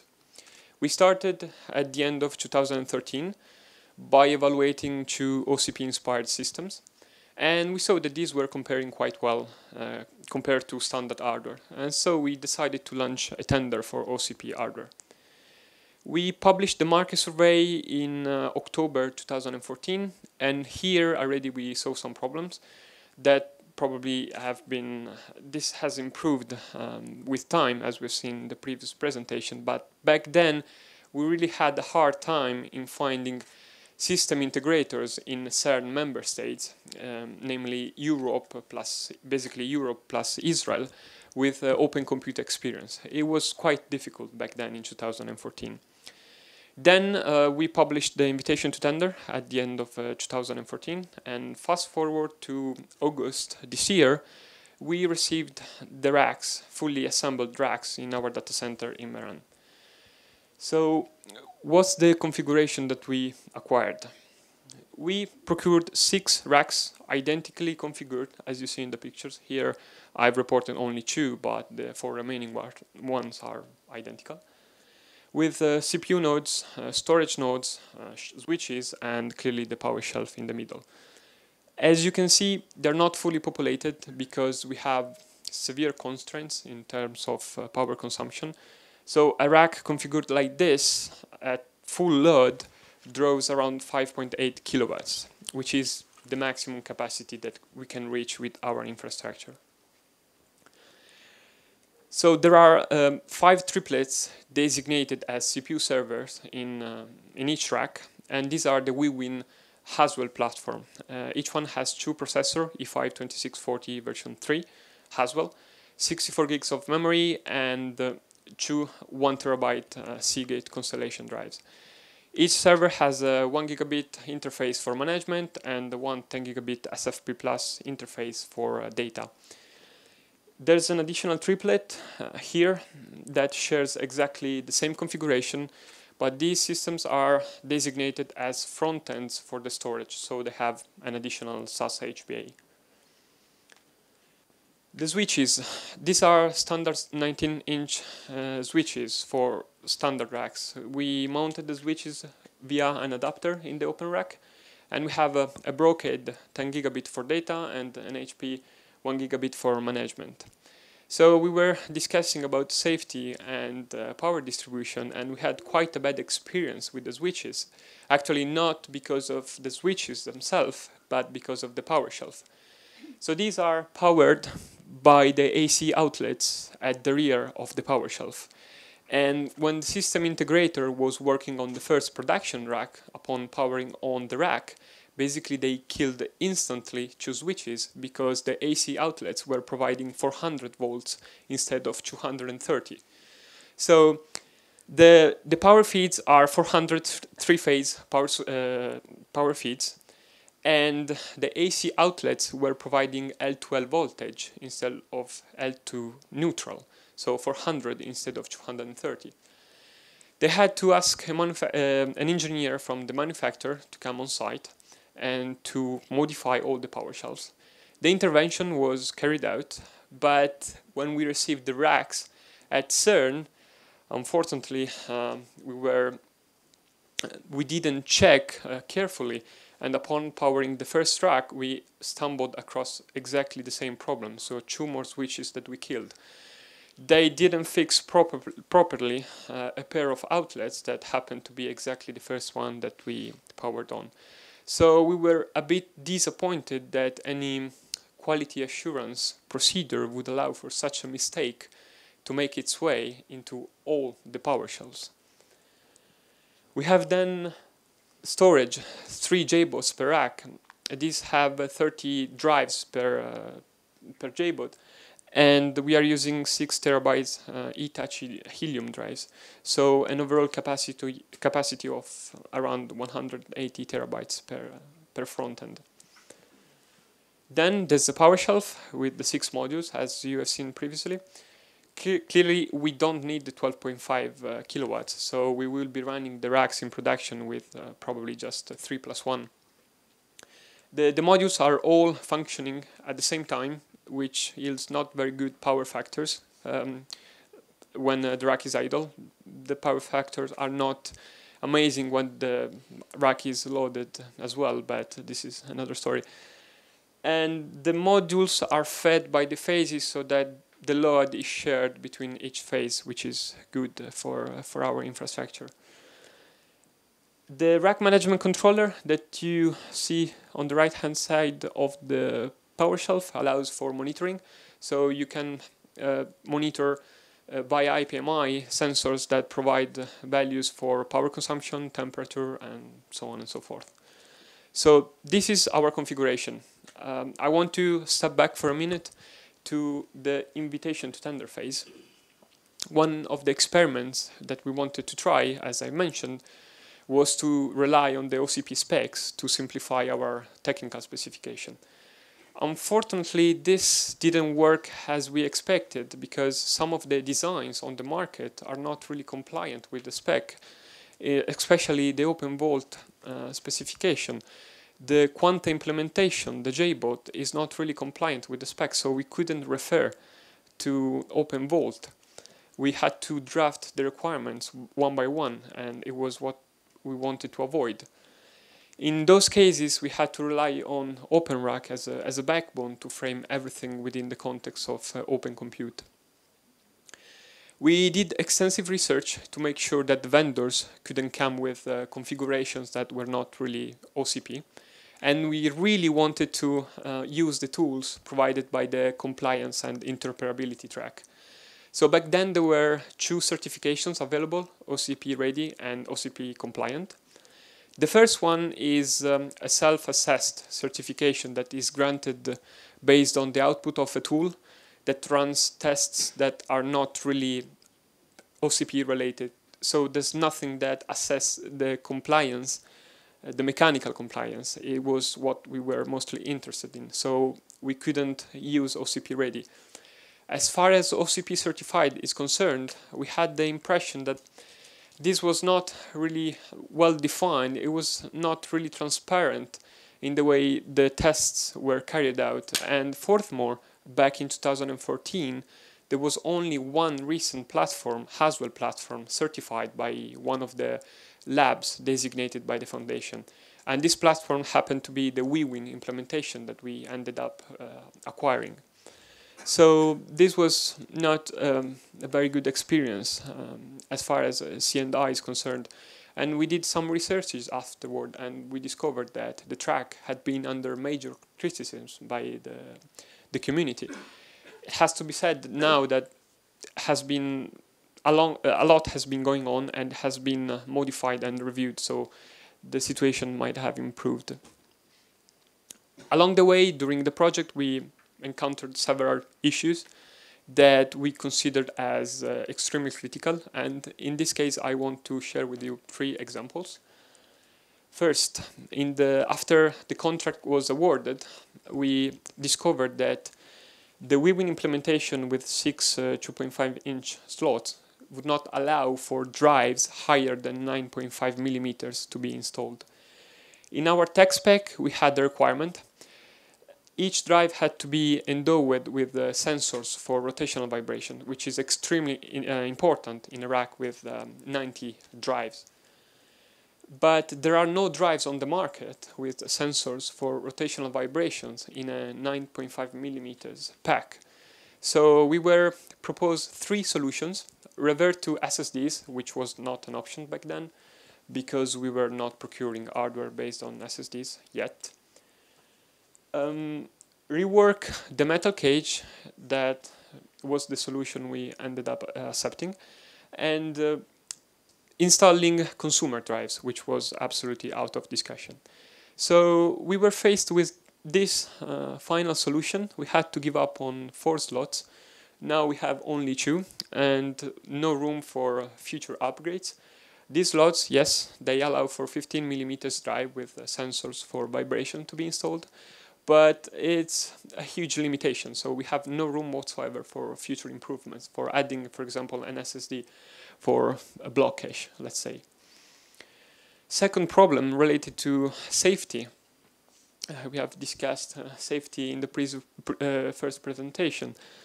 We had a chat with our experts at CERN from the HSC department, Health and Safety, and they strongly advise us to protect the bus bars in some way, because these are carrying 12 volts, which in principle is safe for human contact even if the amperage is high. But if the bus bars were to be shorted with a metallic object, a screwdriver for example, the consequences might be extremely serious. And we have standard 19 inches switches in the racks, and these have hot swappable power supplies and swappable fans. So a technician must be able in principle to operate in the inner part of the rack with tools like a screwdriver, and the consequences could be extremely serious. So we had to wrap the bars with insulating tape, and we were honestly a bit surprised that these health safety mostly related issues were not addressed in the first place in the certifications. Of course, it's a matter of trade-off between costs and safety, but this was extremely serious in our opinion. Last but not least, this problem we ran into not long time ago. So one of the principles of the project is to promote compliance and interoperability. And a few days ago, I was having a look at the system event logs of the machines, and I saw there were unknown errors reported as unknown by IPMI tool. So I had a look at the web interface, and these seem to correspond to memory ECC errors. But this is extremely disappointing, because the IPMI standard clearly defines that sensors for memory must be reported as sensor type 0C. And a deeper look at the hex dump of the event shows that the sensor type is DB, which is an OEM specific code. This is exactly what we wanted to avoid by relying on OpenCompute. This will pose a lot of issue for us. We won't modify our tools to cope with these OEM specific customizations. So in the past 2 months, when we had the racks installed at CERN, we tried to compare the performance, the power consumption, and the price with standard hardware. So here I've reported the price comparison, price per performance and price per terabyte for the storage. It must be said that we have compared OCP configurations with standard 19-inch hardware that were procured throughout a 1-year time frame. So this has a huge bearing on the prices. And furthermore, the volumes involved are quite different. For our OCP procurement, we targeted 108 system units spread on the racks. For normal tenders, we talk about even 2,000 systems, so quite significant difference. So the red column, all the values are relative to the red column, which is our OCP deployment. The blue column is an alternative OCP offer that we received after the invitation to tender. And all the other columns are standard 19-inch hardware. For the performance, we use HASPEC, which is a benchmark based on CPU spec 2006. It's basically a collection of integer and floating point benchmarks that reflects very well the workload of high energy physics environment. So we can see that it doesn't look very well for the price per performance for our OCP deployment, which appears to be the most expensive among all the configurations that we have compared. The situation is very similar for the price per terabyte. Again, the OCP configuration is either in line or more expensive than standard 19-inch hardware. As far as the power consumption is concerned, we evaluated power per performance again and power per terabyte. With power, we use the apparent power consumption, so the power consumption before all the inefficiencies introduced by the power supplies and the power modules in this case. And we considered a weighted average, so 80% under load and 20% in idle. Again, here we have just one OCP configuration, the red one, the one we deployed, and all the others are standard 19-inch rack configurations. For power performance, the situation is more or less the same. There's not much difference between OCP and the standard hardware. Looks better power per terabyte, where OCP is up to 40% more efficient.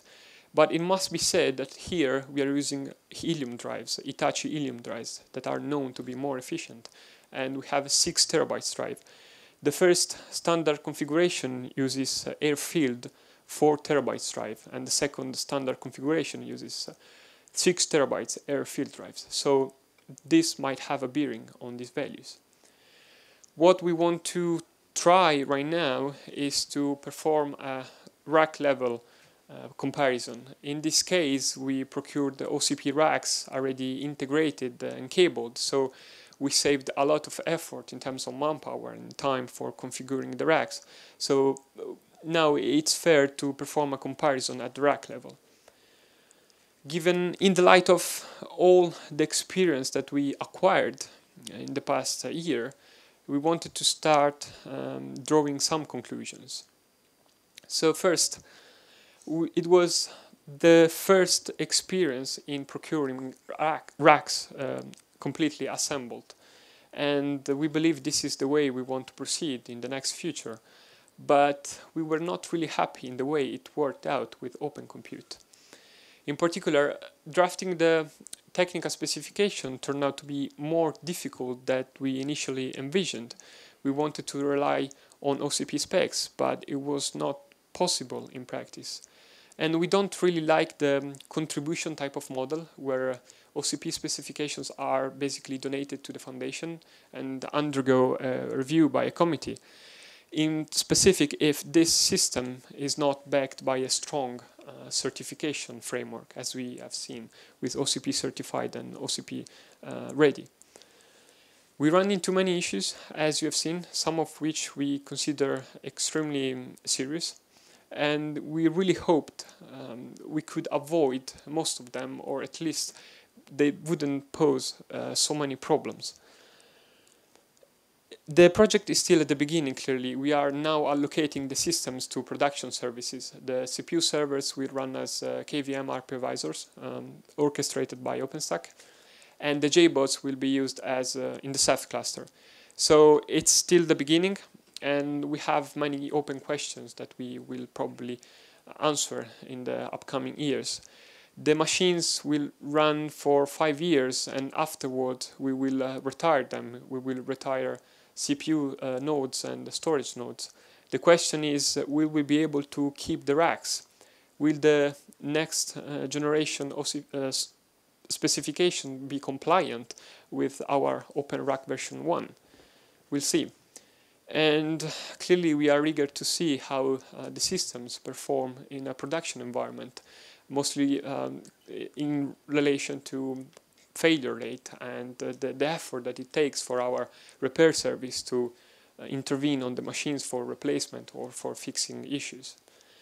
So with this, I've concluded. Thank you for the attention. The project was followed by many people at CERN, and feel free to contact us if you have questions or you want clarifications. Thanks.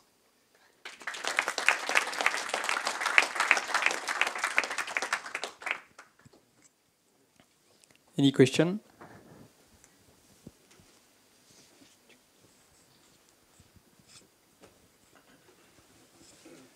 Did you discuss with other OCP user in order to know if they had the same issue as you encountered? So actually, we wanted to take advantage of this occasion to have a chat with SDS to know if they encountered, since they mentioned several times safety-related issues, if they encountered this kind of problems. We didn't have the chance yet to gather with other users that have deployed OCP hardware to see if they stumbled across the same issues. And we are really eager to see if SDS has some feedback in this regard. In the light of Mr. Verd's presentation of the industrial concept of data center, do you reconsider the possibility of intervention of not trained technician into the data center from the power consumption and power point of view? So not allowing technicians to operate on the racks, did I understand correctly the question? Sorry. Or training them differently? Okay, so I think at some point it will probably be necessary. In fact, when we were working on the racks, I was the one who was most in touch with the systems. And I was told that I was not allowed to intervene close to the racks because I didn't have an habilitation. So I had to follow a specific course for non-electricians that would allow me to operate up to a certain distance from the bus bar. So definitely it's something that we are doing right now, and I was the first one who had the chance to attend this kind of training for non-electricians.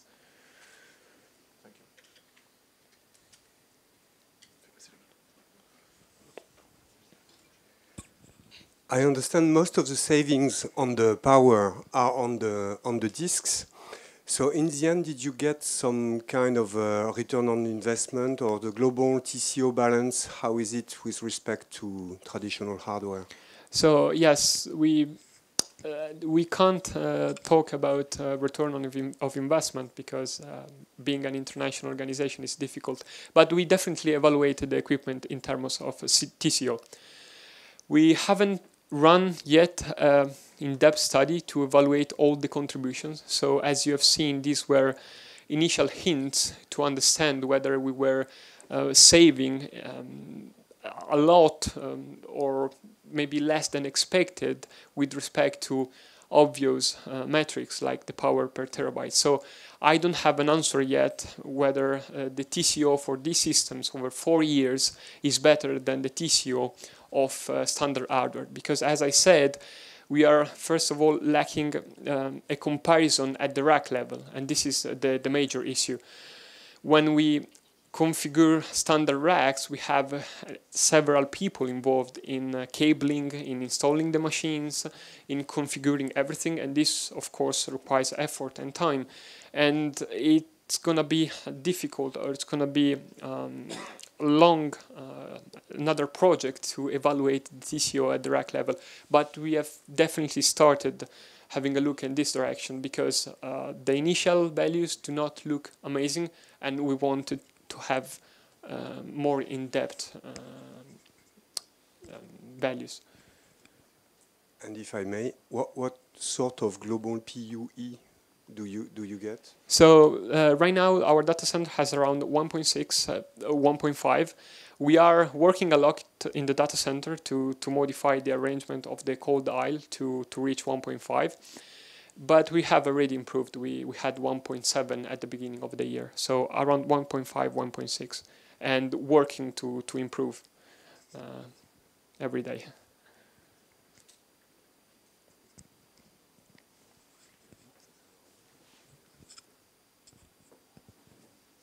What would be your main advices for people trying to implement such OCP racks as you did? Okay, a lot of patience first. Except checking the power lines so that you don't burn exactly. your switches. Involving as much aspects as possible. So involving people from different teams, networking, power distribution, health and safety, as you have seen, and work all together to find the best possible solution and to avoid major problems or major consequences, because as you have seen, there might be some mistakes that make their way into production equipment. So we don't perceive the equipment as dangerous, clearly, but we involved many people to make sure that we were doing things properly, because we procured the hardware, we have a lot of expertise, but for example, for the power distribution, we were lacking a bit of knowledge, so we needed some other people to advise us on what to do and how to proceed. We needed some people to be told that I was not allowed to work too close to the systems unless I had the proper habilitation, which eventually I obtained. So it means that people can't do the same as you without a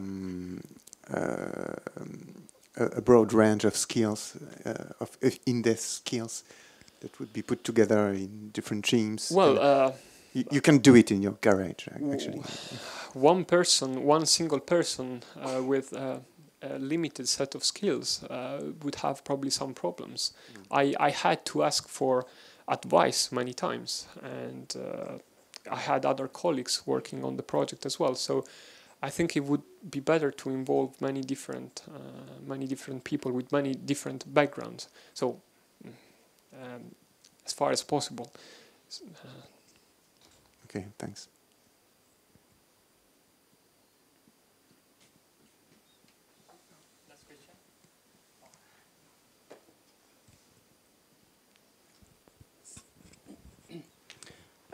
As you showed us, I mean, you struggled with the project a lot. So are you planning to benchmark the platform against another platform that already exists, or it's a new, fresh project that you're running on for your needs? We performed benchmarks and we compared the results compared to other Haswell platforms. These are all Haswell platforms that we procured between 2014 and 2015.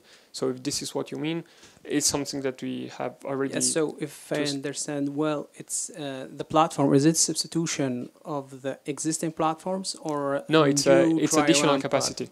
It's all additional capacity. So in terms of HESPEC,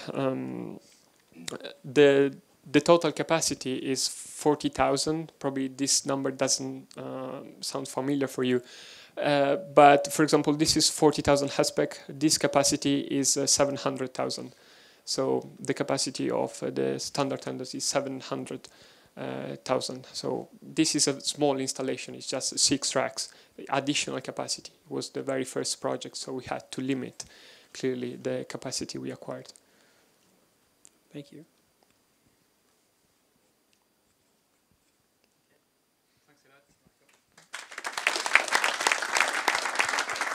Donc on va vous parler d'un projet qu'on pilote en France, voire même en Europe, qui s'appelle RuggedPod, qui est un projet qui est encore plus fou que le projet OpenRack. Donc en termes de safety, on a des choses assez marrantes à vous raconter. En fait, j'assiste sur un point peut-être pour revenir sur la partie safety. Si vous n'avez pas d'habilitation électrique, n'allez pas dans une salle machine d'un data center. Parce que même avec un équipement sécurisé, vous pouvez avoir de sérieux problèmes. Ça doit être le deuxième slide des habilitations électriques haute tension. Et vous allez voir des images qui sont vraiment pas belles. Donc, ne mettez pas les pieds dans un data center. Demandez à vos managers ou à vos chefs. Il y a des budgets de formation dans toutes les entreprises. Allez passer votre habilitation électrique et vous allez vite comprendre la dangerosité d'un rack, même s'il est correctement connecté. Si vous avez un problème de terre au moment où vous ouvrez une porte, vous pouvez avoir des vrais problèmes. Donc, ça, c'est le premier point. Le deuxième point, si vous avez un rack Open Compute, n'intervenez jamais seul du côté power et avec habilitation électrique. C'est un point qui est important. Mais c'est exactement la même chose qu'intervenir sur un transformateur électrique haute puissance. Vous n'y arrivez pas. Là, vous pensez que c'est un ordinateur comme un PC. Ce n'est pas un ordinateur comme un PC. Voilà, c'est ça qui est important. Et c'est là où les Bretons ont un avantage d'avoir tout le temps des boîtes en Voilà. Et un ciré jaune. Ok, allons-y. Donc pour revenir sur ces histoires de PUE, donc avec Jean-Jacques et Guillaume et d'autres personnes en France, on fait partie de la communauté Open Compute et on s'est lancé un défi il y a 18 mois peut-être. Ouais, il y a 18 mois maintenant. Sur comment construire un data center qui peut atteindre un PUE de 1. Et en fait, on est vite arrivé à une conclusion qui est assez basique, c'est qu'il fallait faire fonctionner les ordinateurs dehors. C'est-à-dire que le meilleur moyen pour avoir un PUE de 1, c'est de supprimer le bâtiment. Comme ça, on n'est pas emmerdé. Et après, on s'est posé la question, comment est-ce qu'on va faire pour faire marcher les ordinateurs dehors? Alors, ça fait sourire au premier abord, mais on a réfléchi pas mal de temps. Et à force de voyager aux États-Unis, on s'est rendu compte que dans les poteaux électriques, il y avait des trucs. Donc, je ne sais pas si vous voyagez de temps en temps aux États-Unis, mais au sommet des poteaux électriques, il y a des transformateurs électriques, des petits transformateurs électriques qui traînent. Et on s'est dit, mais ce machin-là, c'est électrique, ça tourne dehors, comment ça marche? Et on s'est fortement inspiré de ces technologies pour pouvoir concevoir ce qu'on appelle un micro data center ou un mini data center, tout dépend comment vous voulez l'appeler, qui fonctionne dehors. Alors, quel est l'intérêt de faire ça? Alors ça, je vais faire un peu de marketing, ça c'est bien. C'est du vrai free cooling. On peut déployer de l'IT partout, parce qu'il y a beaucoup de pays sur cette planète où il n'y a pas de data center, il n'y a pas d'acteur cloud, simplement parce qu'il n'y a plus de place, où il n'y a pas forcément les moyens de construire un bâtiment neuf. Et donc avec une techno où on peut faire fonctionner les ordinateurs dehors, on peut envisager d'utiliser les toits terrasses pour en mettre. Donc là, il y a encore un peu de place, même dans Paris, pour mettre des machines. On parle de smart building et plein de trucs à la mode. Là, comment est-ce qu'on pourrait faire pour faire ça? On peut aussi déployer des data centers rapidement, parce que c'est vrai que c'est un peu frustrant d'attendre 18 mois pour avoir un magnifique bâtiment vide. On se dit, waouh, c'est formidable. Donc si on pouvait déployer des data centers en une semaine pour faire face à je sais pas, une situation de crise ou un pic de demande à Noël, parce qu'on est un site internet à la mode, ça pourrait être pas mal. On essaye de standardiser tout ça et puis d'être un peu éco-friendly, parce qu'avec un PUE de 1, mine de rien, on ne consomme pas de l'énergie pour rien. Alors on en consomme quand même, hein, malheureusement. Donc l'aspect écolo de l'IT, c'est quand même quelque chose d'un peu difficile à gérer. Mais on essaye d'améliorer tout ça. Donc on s'est dit, on va se lancer, on va lancer notre premier projet Open Compute. Et on a essayé de le piloter exactement comme on l'aurait fait dans le domaine de l'open source logiciel. Alors les problèmes qu'a soulevé Marco sont pour la plupart vrais. Donc dans Open Compute, il y a ce qu'on appelle des spécifications et des implémentations. Donc les spécifications, ça décrit comment marche le machin. Et l'implémentation, ça explique comment ça marche. Donc c'est comment c'est fabriqué et comment vous pouvez le refabriquer et le reproduire par vous-même. Donc il y a beaucoup de gens qui donnent des spécifications et qui ne donnent pas l'implémentation. Donc vous avez la spec, donc vous avez la forme de l'objet, mais vous ne savez pas comment le fabriquer. Nous, ce qu'on veut, c'est que n'importe qui puisse le fabriquer, le pod. Donc, dès le premier jour, la philosophie du projet, c'est que tout soit public, même nos erreurs. Parce qu'en fait, on apprend des erreurs. Donc, c'est un point qui est important. Et donc, dès le jour 1, on a tout publié. Donc, Jean-Jacques m'a tué parce qu'il est ingénieur mécanique sur le projet. Il m'a dit, j'arriverai jamais à le faire marcher du premier coup. Donc, je vais passer pour un idiot, mais non, il n'est pas passé pour un idiot, on a progressé, on a appris plein de choses et maintenant on peut être très fier du résultat. Guillaume n'était pas forcément là le premier jour, donc il n'a pas participé au débat, mais il s'est retrouvé dans cette aventure par un copain, qui n'est pas là ce soir d'ailleurs, donc voilà, il s'est planqué. Donc voilà. Donc, le point qui est important, quand on a démarré, c'est de dire on va tout publier, on s'est posé la question qu'est-ce qu'on va utiliser comme outil, et on s'est retrouvé à développer plein de trucs en fait au final. Donc la première des étapes, ça a été de constituer une équipe. Comment on va trouver des développeurs assez fous pour nous aider, parce qu'on ne maîtrisait pas tout, donc il a fallu qu'on trouve un moyen d'avoir une équipe. Donc la première chose qu'on a fait, on a créé un site internet. Important, le site web, ça explique ce qu'on veut faire, ça nous a permis d'échanger des fichiers, ça nous a permis de construire tout un back-end qui nous permet aujourd'hui de tester et de valider la technologie. On a commencé à travailler avec Upverter, donc il y a un logiciel dont je fais beaucoup la pub. Je n'ai pas d'action chez eux, mais c'est une boîte formidable qui mérite d'être connue et qui donne l'accès gratuitement à leur logiciel aux communautés qui développent en open hardware. Et ça, c'est vital. On utilise SolidWorks. Alors eux, je ne vais pas leur faire de la pub parce qu'on est obligé de les utiliser, on paye très très cher et c'est très compliqué à utiliser en plus comme logiciel, c'est pas du tout fait pour faire du communautaire. Le seul problème, c'est que l'alternative, ça s'appelle FreeCAD. Et à chaque fois que je mets Jean-Jacques sur FreeCAD, au bout de 5 minutes, il hurle. Donc le soft progresse parce que le premier essai c'était 1 minute, le deuxième c'était 3, et puis là c'est 5. Mais bon, il y a encore plein de limitations dans le logiciel FreeCAD. Donc un logiciel pas concurrent de SolidWorks, mais on va dire open source, qui permet de faire de la mécanique avec des assemblages, avec plus ou moins de succès. Enfin, on n'a pas encore vraiment d'assemblage, c'est ça le problème. Voilà, c'est le problème de Jean-Jacques, on ne sait pas encore faire les assemblages. Pour tout ce qui est simulation thermique, on a utilisé un truc qui s'appelle Flowterm. Alors ça, c'est pareil, pour faire de l'open hardware, c'est un peu tendu, parce que la licence, elle vaut 90 000 €, juste pour vous donner. Et à 90 000 €, vous avez un DVD. C'est formidable. Même pas la doc, imprimé. Mais c'est un logiciel qui est quand même super pratique en termes de calcul numérique. C'est l'enfer à utiliser, c'est un peu comme SolidWorks, c'est 5 ans de formation, c'est très cher. Donc je pense qu'en fait, une partie de leur business model additionnel, c'est dans la formation. Mais il n'y a pas de logiciel open source équivalent. Donc il y a un truc qui est super important en fait pour développer l'open hardware en Europe et sur la planète, c'est l'accessibilité aux outils. Et c'est vrai que quand on voit qu'on doit utiliser des outils comme SolidWorks ou Flowterm, c'est super compliqué de dire à un étudiant ou à une personne que vous croisez dans la rue, viens utiliser le soft parce qu'on n'a pas les licences. Enfin, on rentre dans des modes assez complexes. Donc on essaye de travailler avec les universités, avec un certain nombre de partenaires qui peuvent nous donner les accès aux outils. Donc pour revenir à Rockpod, alors juste pour vous décrire un petit peu le bazar, en fait c'est une cuve. Donc ça c'est un data center que vous avez sous les yeux. Donc c'est une cuve qui fait 50 cm sur 50 sur 50, dans lequel on peut mettre 4 cartes mères ATX dans la boîte. On ferme la boîte et on dit que c'est un data center simplement parce que ça amène toutes les fonctionnalités du data center. Donc ça refroidit l'électronique qui est dedans et ça la protège de l'humidité. Ça la protège du vol. Alors moyennement, hein, parce que on peut se barrer avec la cuve. Le seul truc, c'est que la cuve est quand même assez lourde. Donc il faut 4 Français ou 2 Américains, quoi.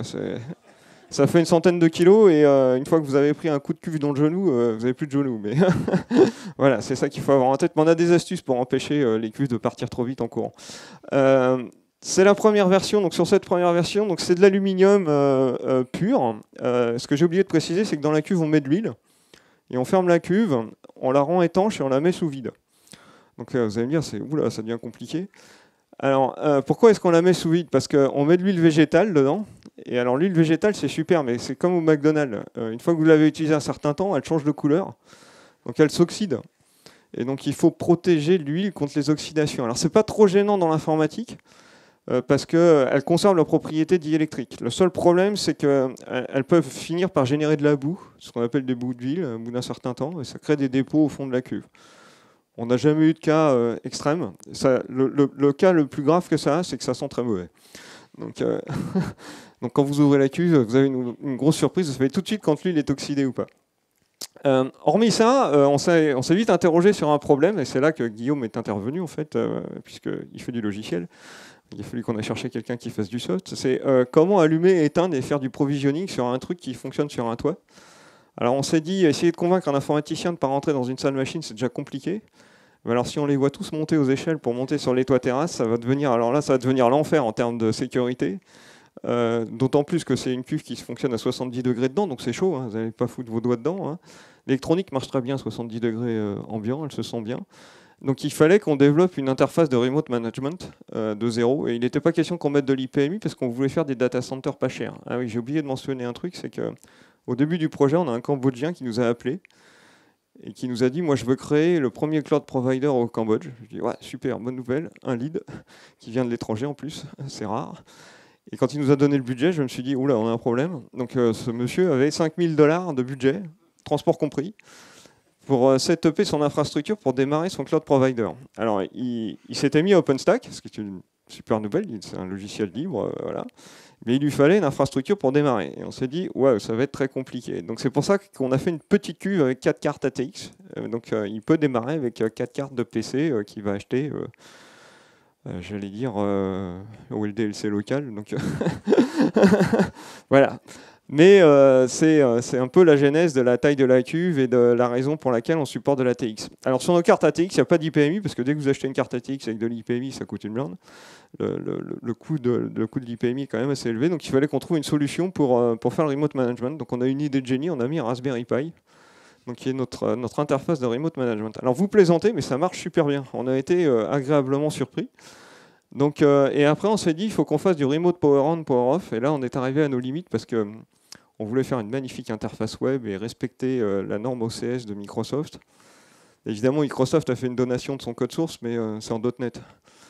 Alors moi, je suis sous Mac et Gigi, dès que je lui parle de .NET, il part en courant. Donc, comme j'ai envie de le garder un peu. Et on s'est dit, il va falloir réécrire ce machin-là. Donc, je voulais le faire en PHP. Et puis Maxime, il m'a dit, non, pas PHP, il m'a dit, on va faire du Python, je crois. Ouais. Donc, ils m'ont tout réécrit en Python. Du coup, je comprends rien au code. Le gros avantage, c'est que ça marche. Donc on a écrit, donc Guillaume, Maxime et un certain nombre d'autres contributeurs open source ont réécrit une interface, une API de type REST, qui permet, pas complètement, mais c'est un perfectionniste. Vas-y, je te laisse commenter ton interface. En fait, l'API actuelle, on n'a pas designé l'API, on a implémenté une API qui a été spécifiée par des gens d'Open Compute de chez Microsoft, je crois. Exact. Mais je pense qu'on est dans un cas où justement c'est du logiciel qui a été designé par des gens qui font du hardware. L'API, désolé.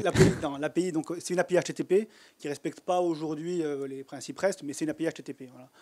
Donc, mais il y a plein de travaux en cours. On pense à faire une API V2 pour ajouter des choses et faire une API plus REST compliant. C'est des travaux qui sont en cours, mais bon, actuellement c'est quand même une API HTTP qui a le mérite d'exister, qui fonctionne, qui est spécifiée et qui est implémentée. Voilà. Et surtout, tout le code source est sur GitHub, donc vous pouvez participer à son développement.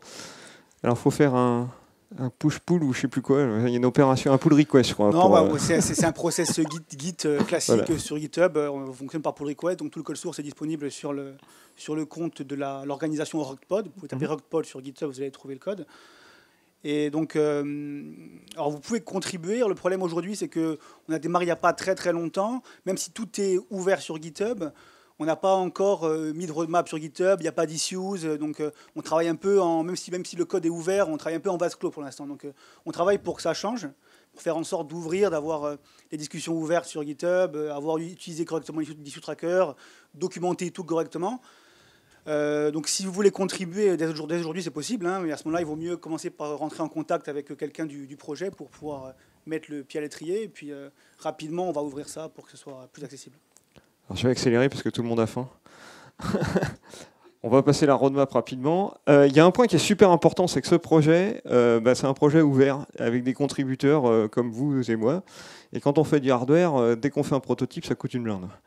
Là, on pleure tous, surtout sur un projet comme Rugpod. Un proto Rugpod, il faut compter $30,000 d'investissement.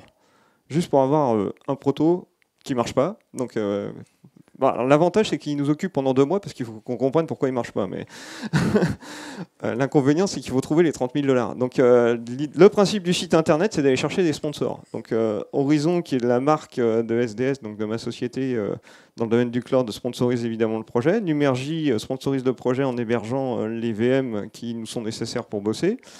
On a Hunter qui est en Italie, donc qui est un cloud provider italien qui lui teste la techno et achète des pods. Western Digital aussi qui est intéressé et qui teste. Et Intel qui est arrivé il y a 15 jours, 3 semaines, qui commence à nous fournir gratuitement de l'électronique. Donc, ce qui est quand même super, parce qu'à chaque fois qu'on casse une carte mère, ça nous coûte une blinde. Donc c'est des projets qui commencent à les intéresser, vous allez vite comprendre pourquoi en fait. Parce que ça commence à marcher. Donc on est parti d'une idée un peu folle, mais 18 mois plus tard, on a des trucs qui marchent. Donc c'est quand même assez intéressant. Donc ici, on a organisé un meet-up, exactement comme ici, en Italie, chez Hunter, avec un de nos potes que vous voyez là. Alors faut pas s'inquiéter de tous les tuyaux, hein. Normalement ils y sont pas. C'est juste que sur les pods de debug, il faut qu'on surveille un peu le majeur. Et le côté qui est positif quand même, c'est qu'on a chargé ce pod, et en Italie, en été, à Milan, il fait chaud. Donc on y est allé en plus une semaine où il faisait au moins 40 degrés, enfin il faisait 38, ouais, il faisait très chaud, et le machin a marché. Donc, et il a tenu pendant 2 semaines à fond les ballons, en pleine chaleur, sans aucun problème.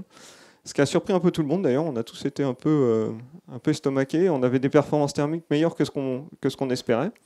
On a eu des petits soucis électriques, de retour de masse, enfin, des choses un peu exotiques sur des prototypes, mais on a réussi à stabiliser pas mal de choses. Alors, le truc qui est super important, c'est on est parti d'un challenge, et on a découvert qu'on pouvait faire plein de trucs avec ce machin. Donc on peut faire des data centers low cost.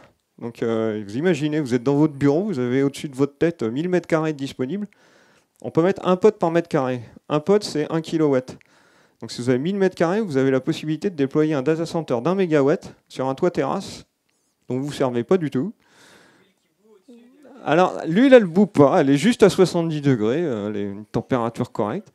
Mais le gros avantage, mine de rien, c'est que vous déployez votre infrastructure en 15 jours. Donc c'est assez rapide, moyennant la bonne grue pour monter le machin à la bonne hauteur.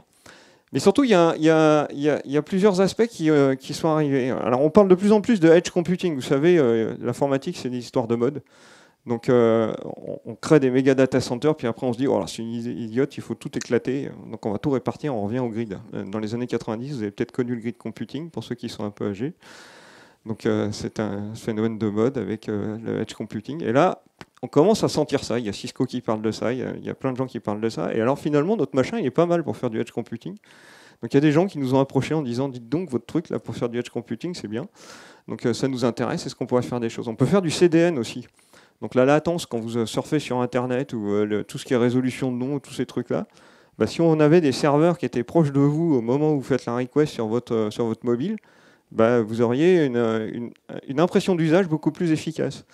Et alors, il y a un truc qui est assez extraordinaire pour ceux qui veulent révolutionner la planète. On a commencé à travailler sur la construction d'une infrastructure 4G LTE, donc pour, on va dire, transformer en logiciel les infrastructures 4G. Alors, pour ceux qui ne le savent pas, une antenne 4G, donc quand vous voyez l'antenne, en bas, il y a de l'électronique qui vérifie que votre téléphone a le droit de se connecter au réseau, qui vous envoie de la data, et qui vous facture aussi de temps en temps, et qui reroute le trafic vers des gens bien intentionnés. Donc ce truc-là, aujourd'hui, c'est fait par des technologies propriétaires, donc par Nokia, par Ericsson, enfin par des gens qui font des trucs vraiment très propriétaires. Donc ça s'appelle des Inode B, des BBU, enfin c'est des termes un peu complexes que je ne connaissais absolument pas. Et un jour, il y a un gars des télécoms qui est venu me voir en disant bah, moi j'ai réimplémenté toute une stack 4G en logiciel, donc moyennant une antenne radio. Mais par contre, j'ai un problème, ça tombe sur x86, mais j'ai pas de PC qui peut fonctionner dehors. Ah, j'ai dit, ah bah ça tombe bien, nous on a un projet où on a un truc qui fonctionne dehors. Et en fait, la photo que vous voyez à gauche, là, c'est un RockPod. Donc c'est à San Antonio, au Texas, dans un meet-up Open Compute du Working Group Telecom. Et ce que vous avez là en bas, en fait, c'est juste une antenne radio qui est connectée en Ethernet sur le RockPod. Et on a créé un réseau 4G en fait, dans la salle de réunion. Les gens pouvaient scanner ce réseau-là, pouvaient se connecter sur le réseau et s'appeler entre eux. Et ça marchait. Et alors je peux vous garantir un truc, c'est qu'on a scotché tout le monde parce que le prix de la solution par rapport à toute solution propriétaire était divisé par un facteur assez conséquent. Et donc ça peut permettre de déployer des réseaux télécom data dans des endroits où aujourd'hui ils ne sont pas disponibles. Donc les pays émergents, un certain nombre d'autres cas d'usage pertinents, mais surtout on peut ramener de l'intelligence aussi, parce que ce beau logiciel il fonctionne sous Linux, et donc derrière on peut rajouter des tonnes de trucs, donc tous les services que vous connaissez sous Linux, du encodage vidéo, du cache DNS, le cache IP, enfin tout ce dont on a parlé. Donc on amène de la créativité en partant d'un objet qui essayait juste de résoudre un challenge. Alors la magnifique interface développée par Guillaume, C'est bien, tu peux l'applaudir. Juste pour revenir donc, sur cette interface web donc, qui s'appuie sur l'API dont Guillaume a parlé tout à l'heure. Donc il y a un login mot de passe qui est apparu il y a 15 jours, 3 semaines à peu près.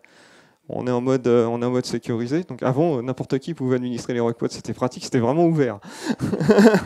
Un projet totalement ouvert. Bon, on s'est dit, pour le remote power-on, c'est quand même moyen.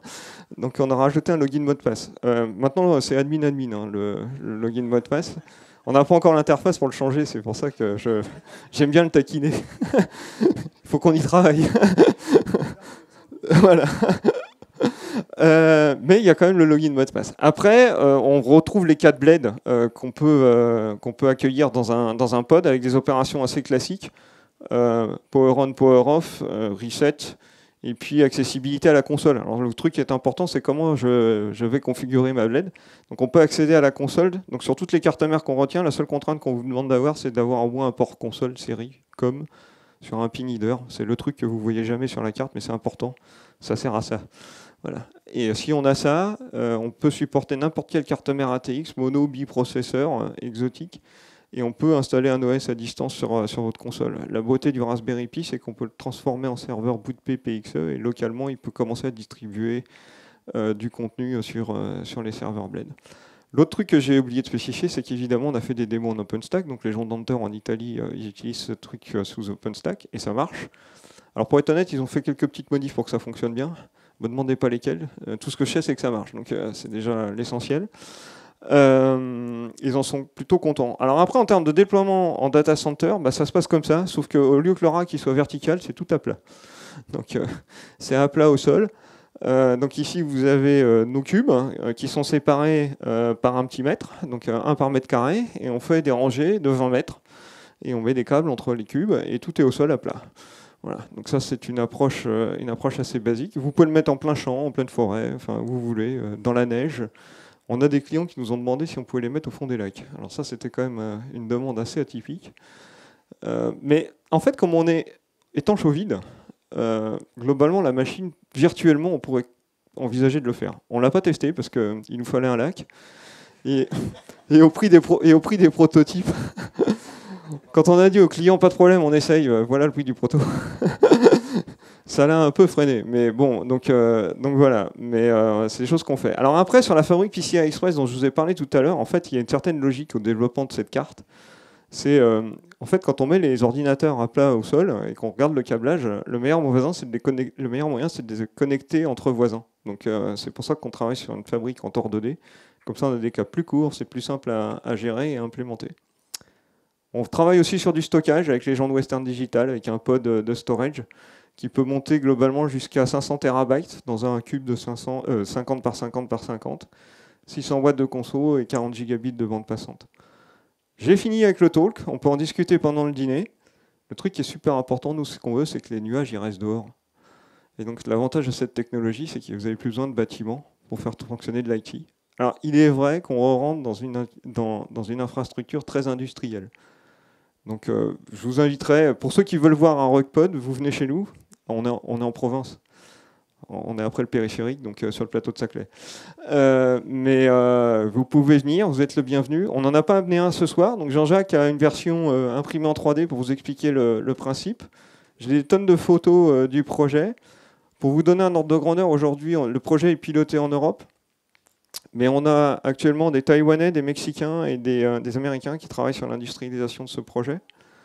On est en train de basculer ce projet-là d'un projet complètement farfelu en un projet industriel avec des déploiements fortement volumistes.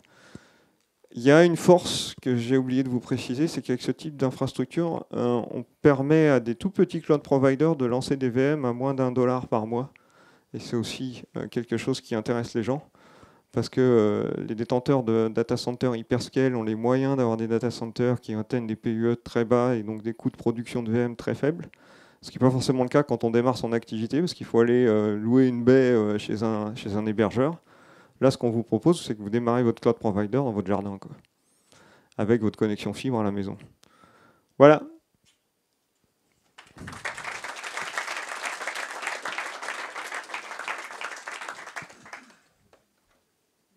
Bon, les questions autour d'un verre, alors. Merci. Donc, on se retrouve en janvier. On prévoit de faire un meet-up autour de Sahara Big Data avec OpenStack. Tout de suite.